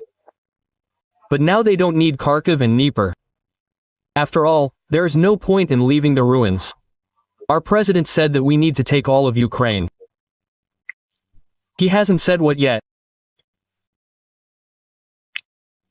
About the security strip or line. And what to do with those we liberate. Can you imagine what kind of enemy agents we will immediately acquire? And what will happen? So that is a question. It is simply amazing. In the 4th year of the war, they still haven't figured out what to do with the so-called liberated Ukrainians. And now they are not brothers, but potential enemies for all of Russia. There is a wonderful idea of building a temple of the armed forces of Russia. And I absolutely support this idea, because the temple will be built by the 75th anniversary of the victory. I am sure that this important, grandiose project of building the main temple of the armed forces of Russia will definitely be implemented as a large national people's project. As a retired colonel, I fully support the initiative that arose within the walls of the Ministry of Defense and personally from the Minister of Defense Sergei Kozhigayevich Shoigu on the construction of the main temple of the Ministry of Defense of all military personnel on the territory of the Moscow region in Patriot Park. We are talking about the construction of the main temple of the armed forces of the Russian Federation in Patriot Park. I fully support this. I support it, including as a person who was related to the armed forces, wore the uniform. The temple that is planned to be built now by the whole world is primarily associated with the Great Patriotic War. But in general, this is a temple to our entire army. Building a temple has always been considered a sacred cause in Rus, and it is doubly sacred when it comes to our army, to people who are ready to sacrifice their lives, to shed blood for our fatherland. A wonderful idea to build a temple to the Russian army. A new initiative has appeared. Defense Minister Sergei Shoigu called on everyone to support the initiative to build a temple on the territory of the park. All this is done with voluntary donations, that is, with our money, with the money of those people who want to invest in this truly good cause. The Ministry of Defense, in my opinion, has done, perhaps, the main thing that has been missing over the past few years. I mean the beginning of the construction of a temple in the Patriot Park near Moscow, a temple dedicated to the entire Russian Christ-loving army. And I call on everyone who understands the meaning of this to take part in this. And I myself want to contribute to this common pot, to this common piggy bank for the construction of the temple. And in Patriot Park 500,000 rubles. I urge everyone to do as much as possible, within their capabilities, but with a pure soul. Russians have collected almost 2 billion rubles for the construction of the Temple of the Armed Forces. It is being built in Kubinka near Moscow with public money. Weapons that will become building materials. The military showed the captured arsenal of the Great Patriotic War, which will be used in the construction of the main temple of the armed forces. Yes, Sergei Shoigu himself said this, right? He said that captured German equipment from the Great Patriotic War has found a use in the armed forces. They will cast the very ordinary steps of the Ministry of Defense Temple, which is currently being built in Patriot Park. All parishioners of the main temple of the Russian armed forces will trample the captured weapons of the Third Reich underfoot. It is from them that the wonderful steps and the front porch will be cast. The weapons created by the Wehrmacht to defeat the USSR eventually became trophies for the Red Army. This entire arsenal will be melted down and then used to build the country's main military temple in Patriot Park. Construction of the main church of the Russian armed forces is underway in Kubinka near Moscow. The cross will rise to a height of 100 meters. The majestic temple is being built with public donations, and it will open its doors on the day of the 75th anniversary of the Great Victory. Vladimir Putin took part in the ceremony of consecrating the foundation stone of the main temple of the Russian armed forces. The service was held by His Holiness Patriarch Kirill of Moscow and all Rus. The construction will be completed in 2020, the 75th anniversary of the victory over fascism. Your Eminences, most reverend lords, fathers, brothers and sisters, we have accomplished deeds that will be inscribed in the history of the Russian armed forces and that will be inscribed in the history of our fatherland. The foundation of a temple in honor of our victory has been laid. The head of state called the laying of the stone an important historical event in the spiritual life of Russia. Today, the first stone will be laid in the foundation of the Cathedral of the Resurrection of Christ. It will become the main temple of the armed forces, another symbol of the inviolability of our national traditions. There's not a single random characteristic here. The height of the small domes is 1418 cm. The Great Patriotic War lasted 1418 days. The diameter of the so-called drum of the main dome is 1945 cm. The 45th year of the Great Victory. Colleagues, we will have the main temple of the armed forces of Russia.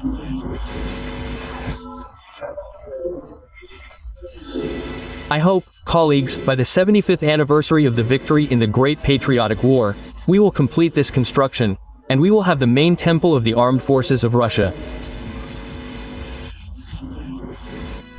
Friends, hello to all.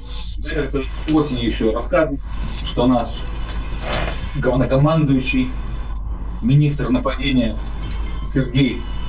I once told you in the fall that our shitty commander, the Minister of Attack Sergei Kujabadik, Shegu, began to build a magic temple, a huge one, a temple of the Russian military forces, where he would train combat mages and serve, accumulate mana, and where combat mages of the priests would also be trained, who would be thrown into the enemy's rear to send a curse on the state and steal mana from them.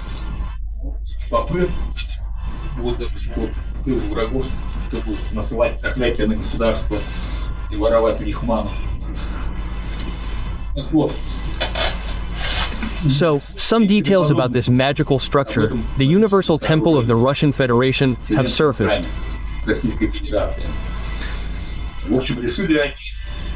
In general, they decided to cast the steps to this temple from captured Wehrmacht equipment, from tanks of armored vehicles. Maybe planes will go there too.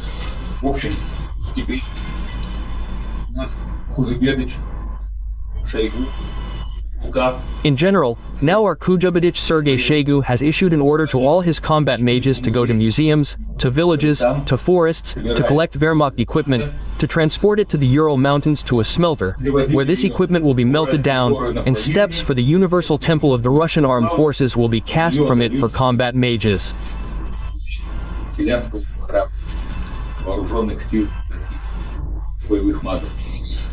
Well, accordingly, this is the first step of the step from Wehrmacht equipment. Then they, Kujabadich, will send their combat mages to the forest, where the battles of the Great Patriotic War took place, will make them dig up skeletons, skeletons of Wehrmacht soldiers.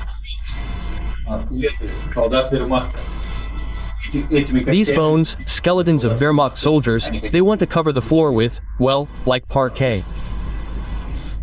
Well, and the walls, naturally, to be inlaid with the skulls of Wehrmacht soldiers.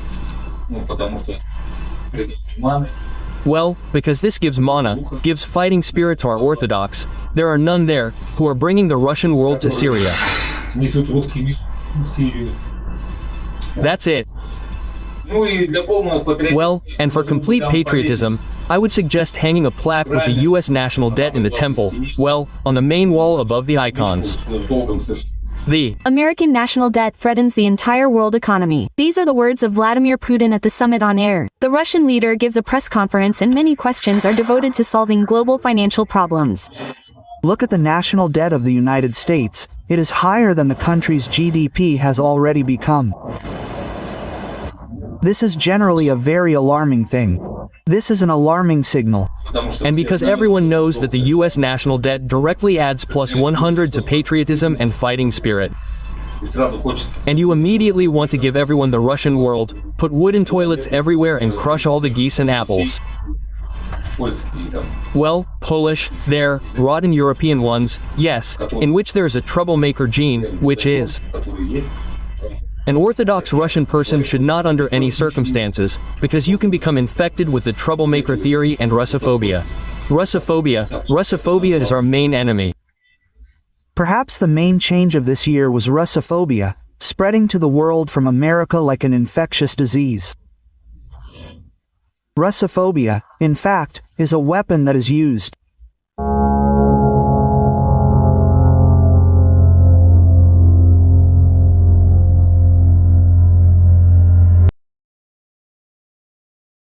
Военкор Александр Коц всерьез напуган. Он сообщает, что в России не осталось безопасных мест. Украина может ударить в любой момент и куда угодно. Нет теперь безопасных мест. Я не знаю, что будет следующее. Удивительно, что критическое мышление проснулось лишь у Ходоренка и Коца, которые смогли сделать вывод, что российская военная инфраструктура – это законные цели. Что произошло у нас по всей стране с самолетами? Я вот честно скажу, я не склонен это квалифицировать как террористические акты. Мы все-таки воюем, у нас идет тяжелый затяжной конфликт. Он также додумался до того, что Украина способна проводить успешные операции, в то время как остальные зетники закрывают глаза на очевидные вещи и пытаются приписать наши достижения другим странам. Им очень не хочется признавать, что Россия напоролась на серьезного противника, который может дать им отпор. Я вот тоже не сторонник все валить на западные спецслужбы. У нас многие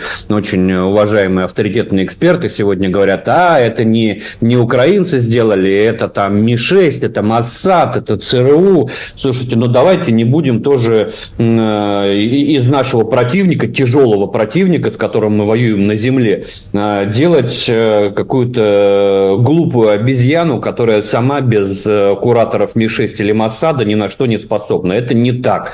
Украинцы очень изобретательны, очень хитры. Коц продолжает блистать умом. Понемногу до россиян начинает доходить, что они до сих пор не готовы защищать свою инфраструктуру от ударов. Вопросов очень много. Во-первых, мы оказались совсем не готовы к тому, что тыла нет. При вот этих технологиях вопрос применения FPV-дронов в глубоком тылу был вопросом времени. Вот, пожалуйста, это время настало. Военкор сообщил, что россияне начали замечать обещания укрыть российские аэродромы, которые не были выполнены. У нас сейчас достают ролики 21-го, по-моему, года, где у нас бывший руководитель Министерства обороны говорит, что началось строительство железобетонных укрытий на аэродромах. Где эти железобетонные укрытия? Полковник объяснил своим зрителям, что Россия не может ликвидировать ракеты, которые поставляются в Украину. Ой, я легко вам скажу, что надо делать. Эти заводы надо уничтожать. Хоп, и все. Кнопку нажал, баронец, ракета полетела, заводика нет, да? А почему же не уничтожаются?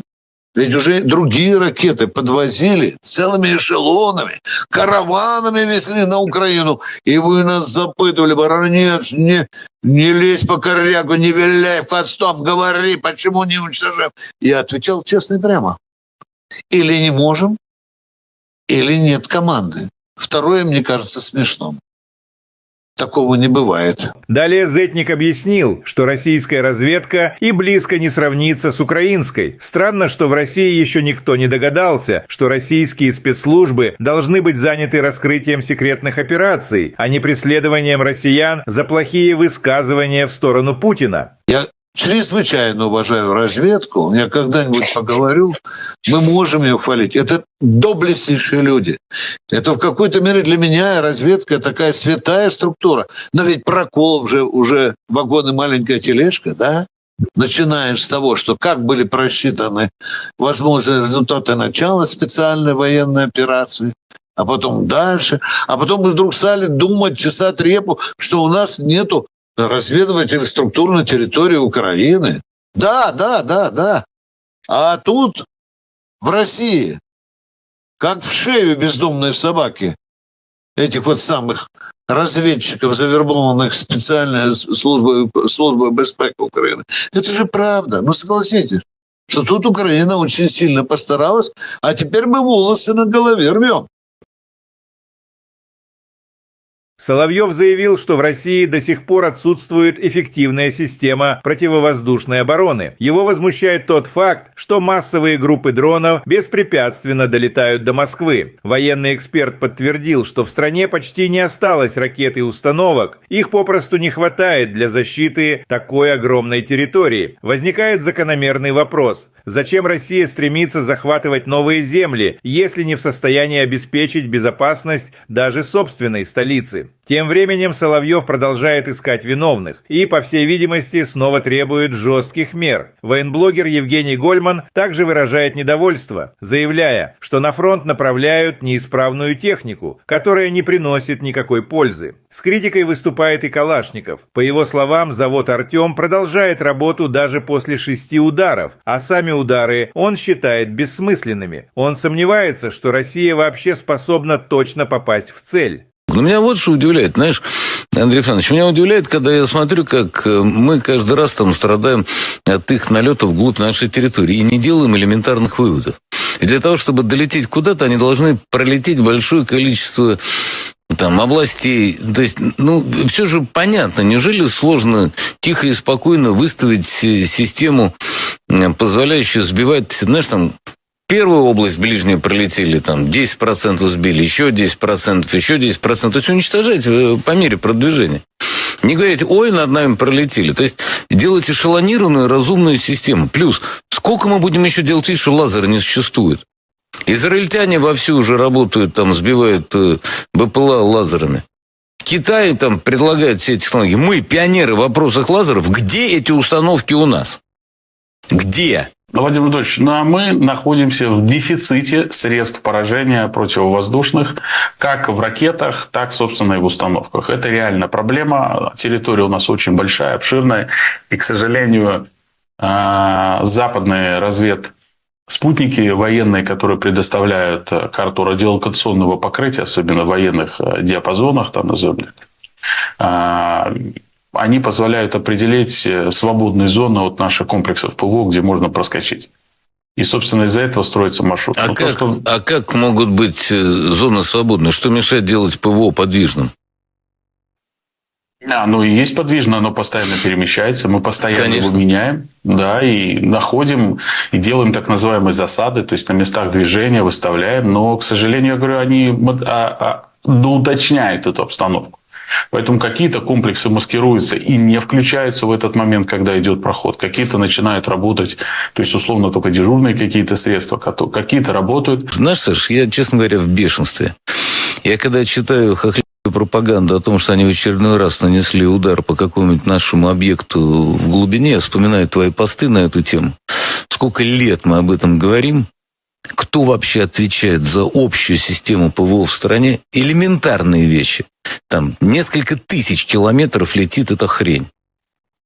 Это вещи настолько простые, настолько базовые. По поводу автомобилей, которые передавала нам Омская администрация всяких областей.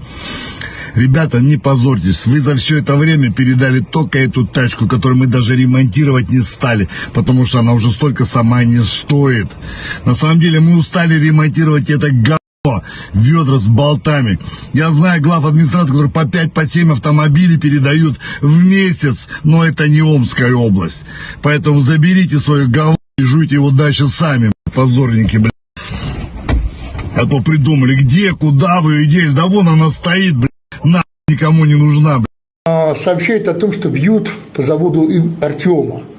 Там, где Ольгу, по-моему, делают систему залпового огня, если не ошибаюсь, ракеты там собирают.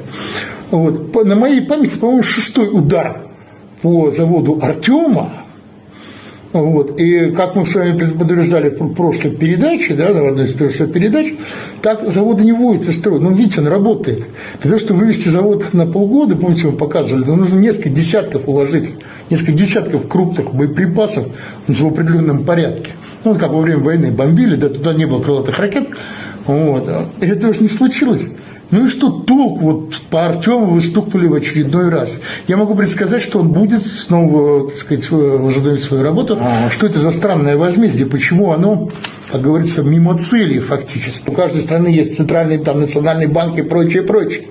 Вот эти цели, они не поражены. И поэтому, получается, вы бьете из пушек по воробьям. А то, что Киев окуривается дымом, знаете, от дыма, собственно говоря, возмездие не получается, друзья. У нас выбора не было. Они бы напали на нас, и было бы все в 10 раз хуже. Путин 8 лет тянул. 8 лет. Вот денацификация. Процесс многослойный.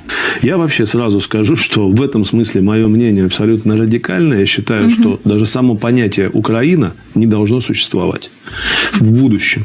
И понятие «украинец» не должно существовать в будущем. Дело не в нашем политическом режиме, ни в чем-то другом. Просто им не нужна такая большая самостоятельная страна, как Россия. Здравствуйте.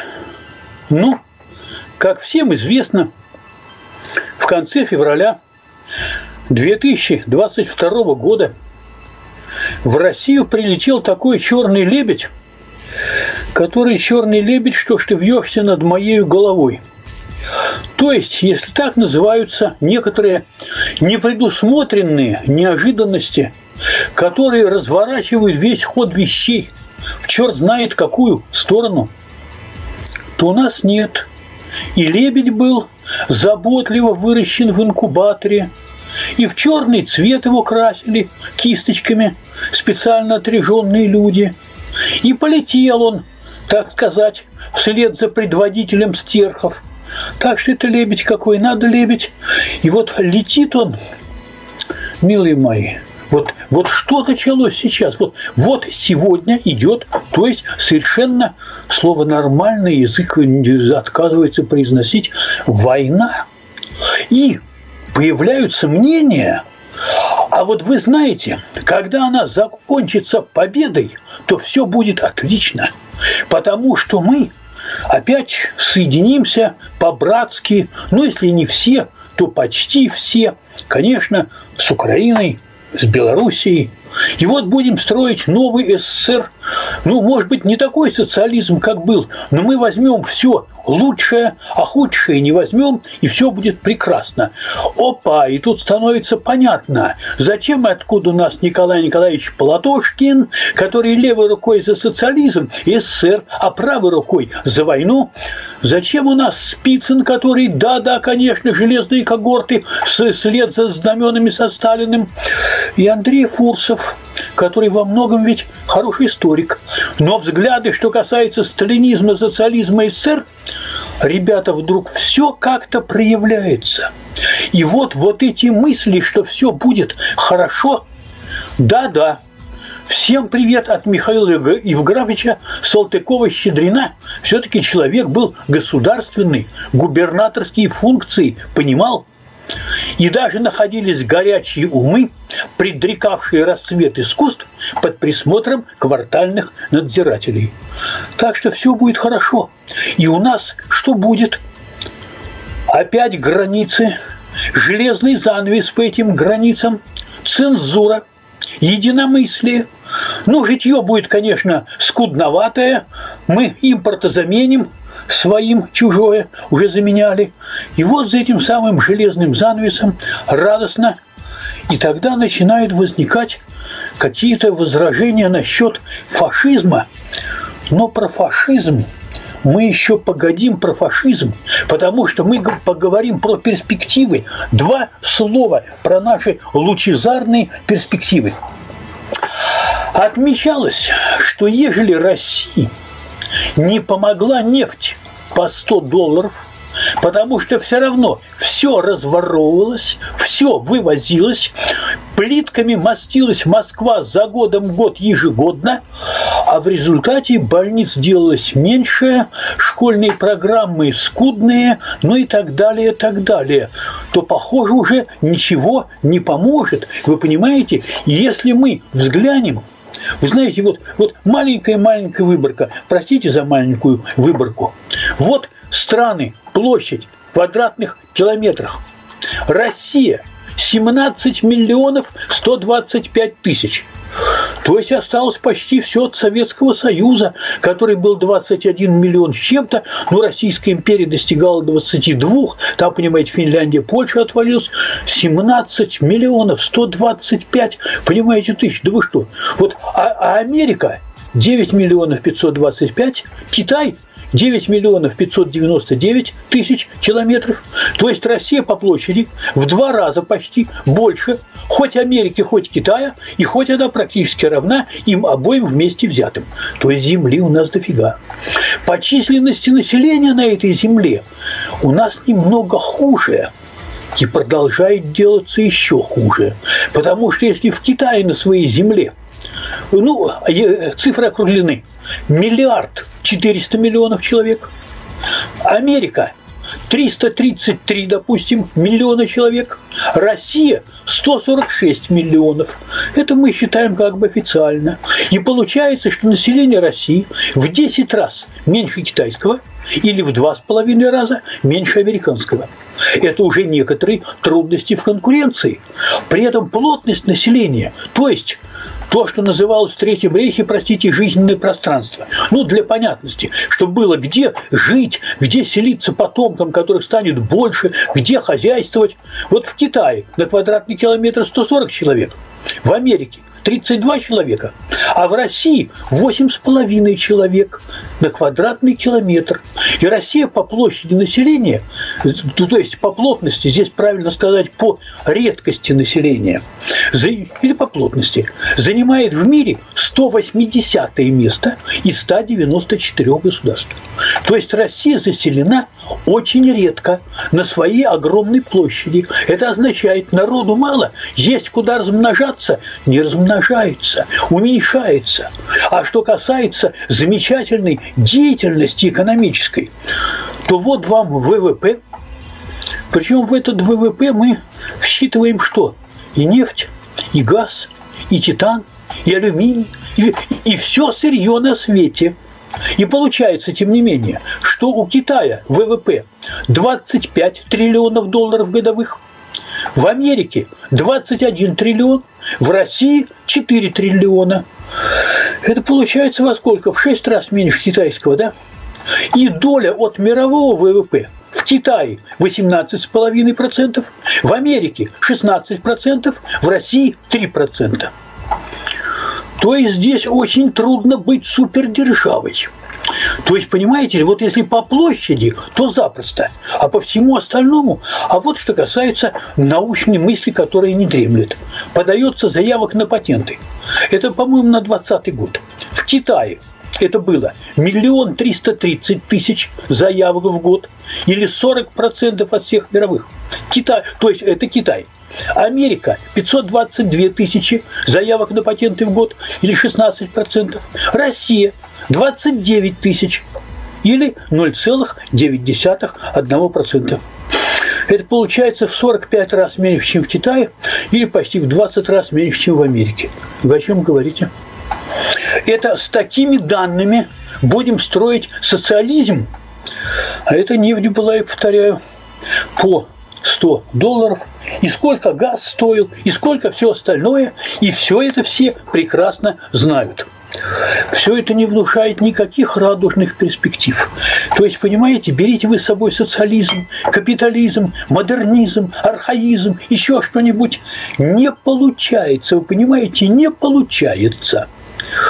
Вот почему не получается и как это может быть связано с фашизмом, это момент очень интересный. Оно ведь шло как? Оно шло очень просто. С самого начала, смотрите у нас, простите, что я опять с самого начала, очень коротенько. Если мы возьмем конец 91 года, начало 92 года, какие были силы, которые стремились вперед по той дороге, которая была проложена? Бандиты, которые желали обогащения любыми средствами. Красные директора, партийная номенклатура, которые желали приватизировать. Это определенный сигнал, который они посылают, что как бы они будут и дальше пытаться сопротивляться. К сожалению, западная западные поставки беспилотников поставлены на поток элементов, компонентов. Какой Украины? Вы о чем? Нашей? Нет у вас никакой Украины. А что это? У нас с вами нету никакой Украины? У вас нет. Есть. Вы на наших землях торчите. Вам же сказал, при чем тут? Ленберг. Все. Даже Соловьев уже не пытается сохранить лицо и прямо говорит о том, что их страна оказалась не готова к такой угрозе со стороны Украины. Его поражает, что на 4-м году войны дроны ВСУ с легкостью поражают их военные объекты, пролетая сотни километров. Андрей Александрович, меня удивляет, когда я смотрю, как мы каждый раз там страдаем от их налетов вглубь нашей территории и не делаем элементарных выводов. И для того, чтобы долететь куда-то, они должны пролететь большое количество там областей. То есть, все же понятно. Неужели сложно тихо и спокойно выставить систему, позволяющую сбивать, знаешь, там, первую область ближнюю пролетели, там, 10% сбили, еще 10%, еще 10%. То есть, уничтожать по мере продвижения. Не говорить, ой, над нами пролетели. То есть, делать эшелонированную, разумную систему. Плюс, сколько мы будем еще делать вид, что лазера не существует? Израильтяне вовсю уже работают, там, сбивают БПЛА лазерами. Китай там предлагает все эти технологии. Мы, пионеры в вопросах лазеров, где эти установки у нас? Где? Военный эксперт Андрей Клинцевич признал, что Россия находится в дефиците противовоздушных средств поражения. И все это из-за того, что у них слишком большая территория. Очень хороший вопрос. Владимир Владимирович, мы находимся в дефиците средств поражения противовоздушных как в ракетах, так, собственно, и в установках. Это реальная проблема. Территория у нас очень большая, обширная. И, к сожалению, западные спутники военные, которые предоставляют карту радиолокационного покрытия, особенно в военных диапазонах, там назовем, они позволяют определить свободные зоны от наших комплексов ПВО, где можно проскочить. И, собственно, из-за этого строится маршрут. То есть эти люди грозили всему Западу войной, а теперь признают, что они не могут справиться даже с Украиной. А как могут быть зоны свободные? Что мешает делать ПВО подвижным? Оно и есть подвижно, оно постоянно перемещается, мы постоянно его меняем, да, и находим, и делаем так называемые засады, то есть на местах движения выставляем, но, к сожалению, я говорю, они доуточняют эту обстановку. Поэтому какие-то комплексы маскируются и не включаются в этот момент, когда идет проход. Какие-то начинают работать, то есть, условно, только дежурные какие-то средства, какие-то работают. Наше ПВО, оно лучшее в мире. Оно глубоко эшелонировано. С земли ударные звенья боевых вертолетов и их воздушного проводника прикрывают панцири, которые контролируют всю воздушную обстановку и точно знают, свой в небе или чужой. Спустя столько лет Соловьев все еще ищет виноватых в том, что страна так и не выстроила общую систему ПВО, из-за чего дроны могут пролететь тысячи километров и поражать важнейшие военные объекты. Знаешь, Саш, я, честно говоря, в бешенстве. Я когда читаю хохлядскую пропаганду о том, что они в очередной раз нанесли удар по какому-нибудь нашему объекту в глубине, я вспоминаю твои посты на эту тему. Сколько лет мы об этом говорим? Кто вообще отвечает за общую систему ПВО в стране? Элементарные вещи. Там несколько тысяч километров летит эта хрень. Это вещи настолько простые, настолько базовые. И, видимо, Соловьева настолько это разозлило, что он решил сам послужить родине. И если очень надо, то он, конечно же, пойдет на фронт. Кстати, если что, я готов. Если надо, вот прям хоть сейчас, в свободное от эфира время, готов послужить родине в любом качестве. Дед старый. Но если что... Есть еще порох в пороховницах. Так надо ведь. Минобороны бы с удовольствием его приняли. Но все это победобесие заканчивается лишь на словах. Хорошо видно? Это британская НЛАУ. Тынц-тынц, смотришь и работаешь. 95-е, 22-е. Потери несоизмеримы ни с чем. Видео, которое появляется оттуда, снимают срочники. А можно его расстрелять, этого срочника? Вот вывести эту сволочь и перед строем просто расстрелять, как предателя Родины, который просто сейчас работает в интересах врага. Как вообще фуры прошли? Кто их осматривал? Сама фраза: «Ой, я не знал, что я везу в фуре». А где ты ее подобрал? А кто ее загружал? Я не знаю. Вот сама формулировка. Вслепую перевез. А ты не смотрел, что у тебя есть? Ты когда документы принимал, тебе не открыли, не показали? Что за дурака включать? А как ты прошел посты ГАИ, взвешивание? Вот все как? Это на 4-й год войны. Это кто за это будет отвечать? Вот самолет догорает. Один.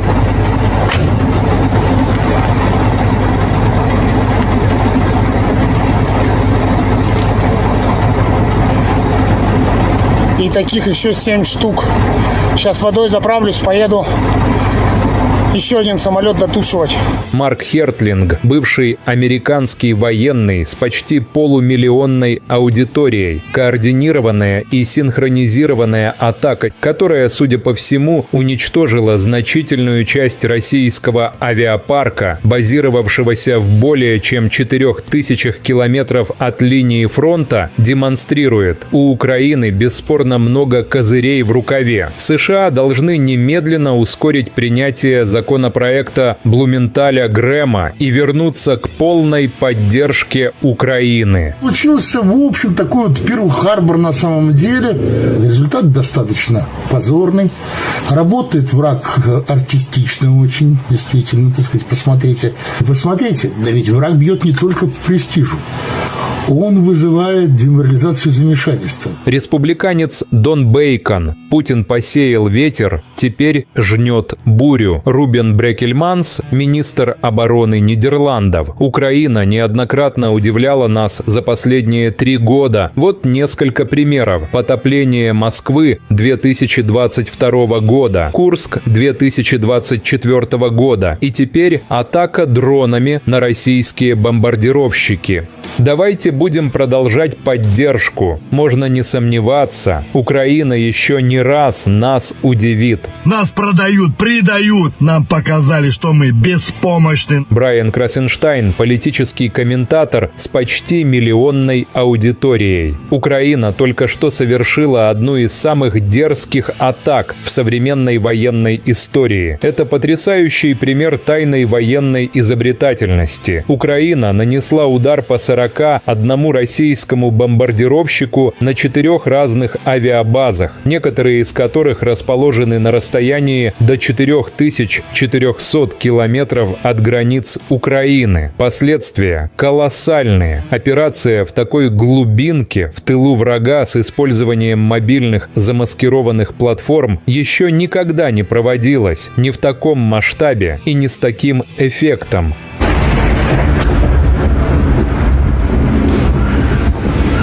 Это дрон летел. Мы все лохи. Лох — это не любитель омского хоккея. Лох — это по жизни.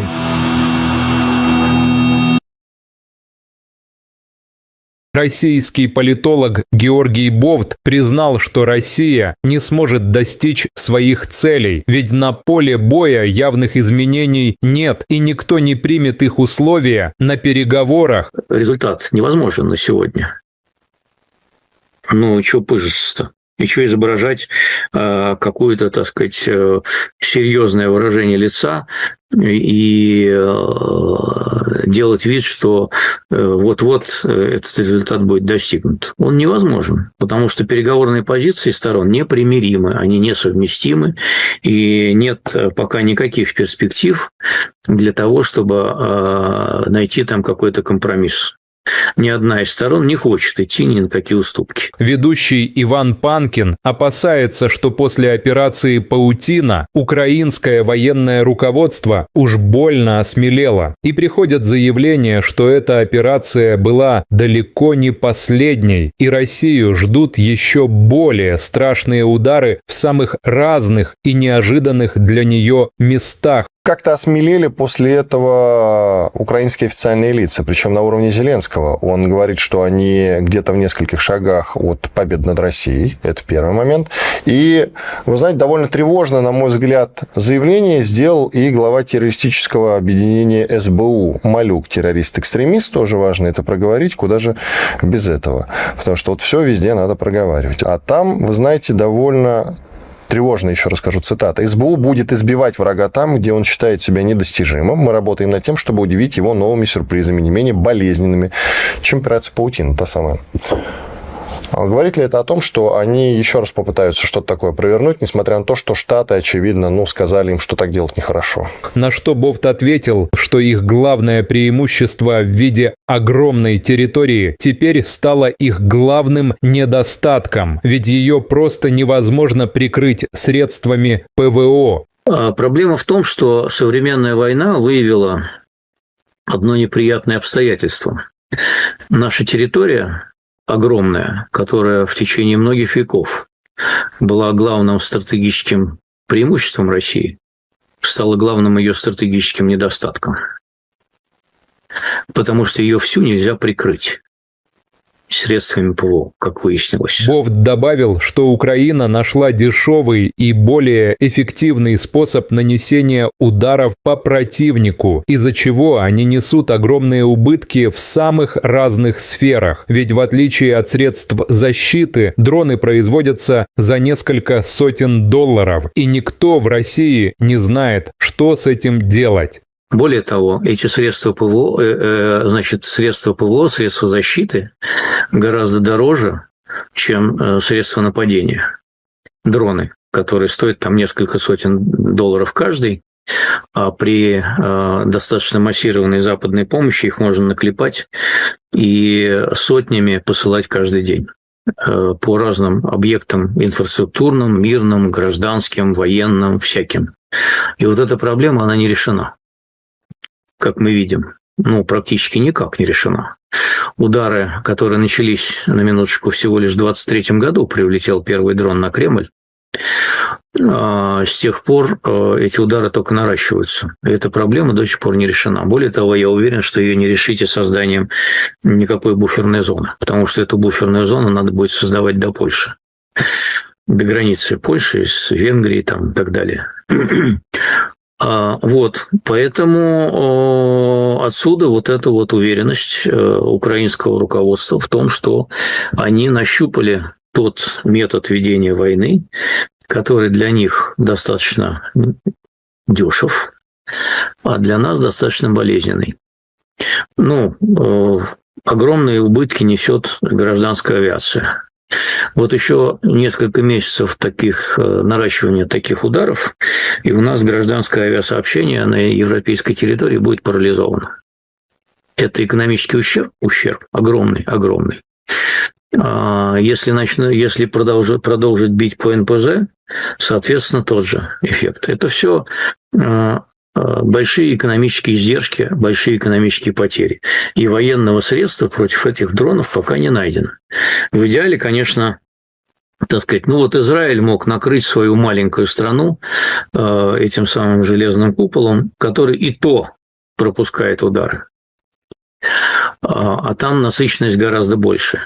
Соответственно, прикрыть всю территорию России каким-то лазерным оружием – это задача достаточно отдаленного будущего и очень дорогостоящая. Но мне тоже не нравится, что к нам вглубь прилетают. И я жду, когда мы наконец примем системное решение.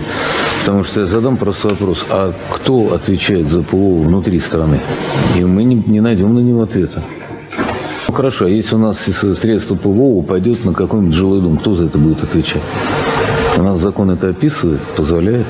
Нам нужно возвращаться к Советскому воздушному кодексу. Фронт не посыпется никогда, потому что мы перешли на новый этап ведения боевых действий. Он заключается в том, что раньше можно было совершить прорыв обороны и выйти на оперативный простор. То есть ты в тыл мог войти и дальше. Сейчас это технически сделать нельзя. Почему? Сейчас штурмующие подразделения идут 2, 3, 5 человек. Никто не штурмует огромные. Не идут колонны танков. идет война дронов. Зона сплошного поражения, вот эти 10-15 километров, это зона смерти. Там можно перемещаться в плохую погоду очень быстро на мотоцикле, все. И противник сейчас наладил производство дронов в Прибалтике, в Европе, защищенно от наших ударов. И в их понимании этот процесс не остановится никогда. Потому что на $1 миллион можно сделать там сотни тысяч дронов. Это не снаряды, это совершенно другие деньги. Операторы дронов несут очень маленькие потери. Человек, который сидит в подвале, 18-летний, умеет делать джойстиком, на дистанции 30 километров у него зона сплошного поражения. Дроны залетают. Поэтому ему что, в тыл стрелять, прорваться, что тогда вперед. Поэтому мы идем достаточно последовательно. Сказать, что вот он сейчас прям провалится и что-то у них случится, нет. Когда беспилотники летят над мертвыми городами и деревнями, где нет никого, и ты выискиваешь, где же эти ребята спрятались, то есть это очень сложно достаточно. Потому что вроде бы пустынное место, начинаешь двигаться, из всяких углов и щелей начинают вылетать беспилотники, ну и, извиняюсь за выражение, наносить удары по нашим колоннам. Сам способ ведения войны изменился.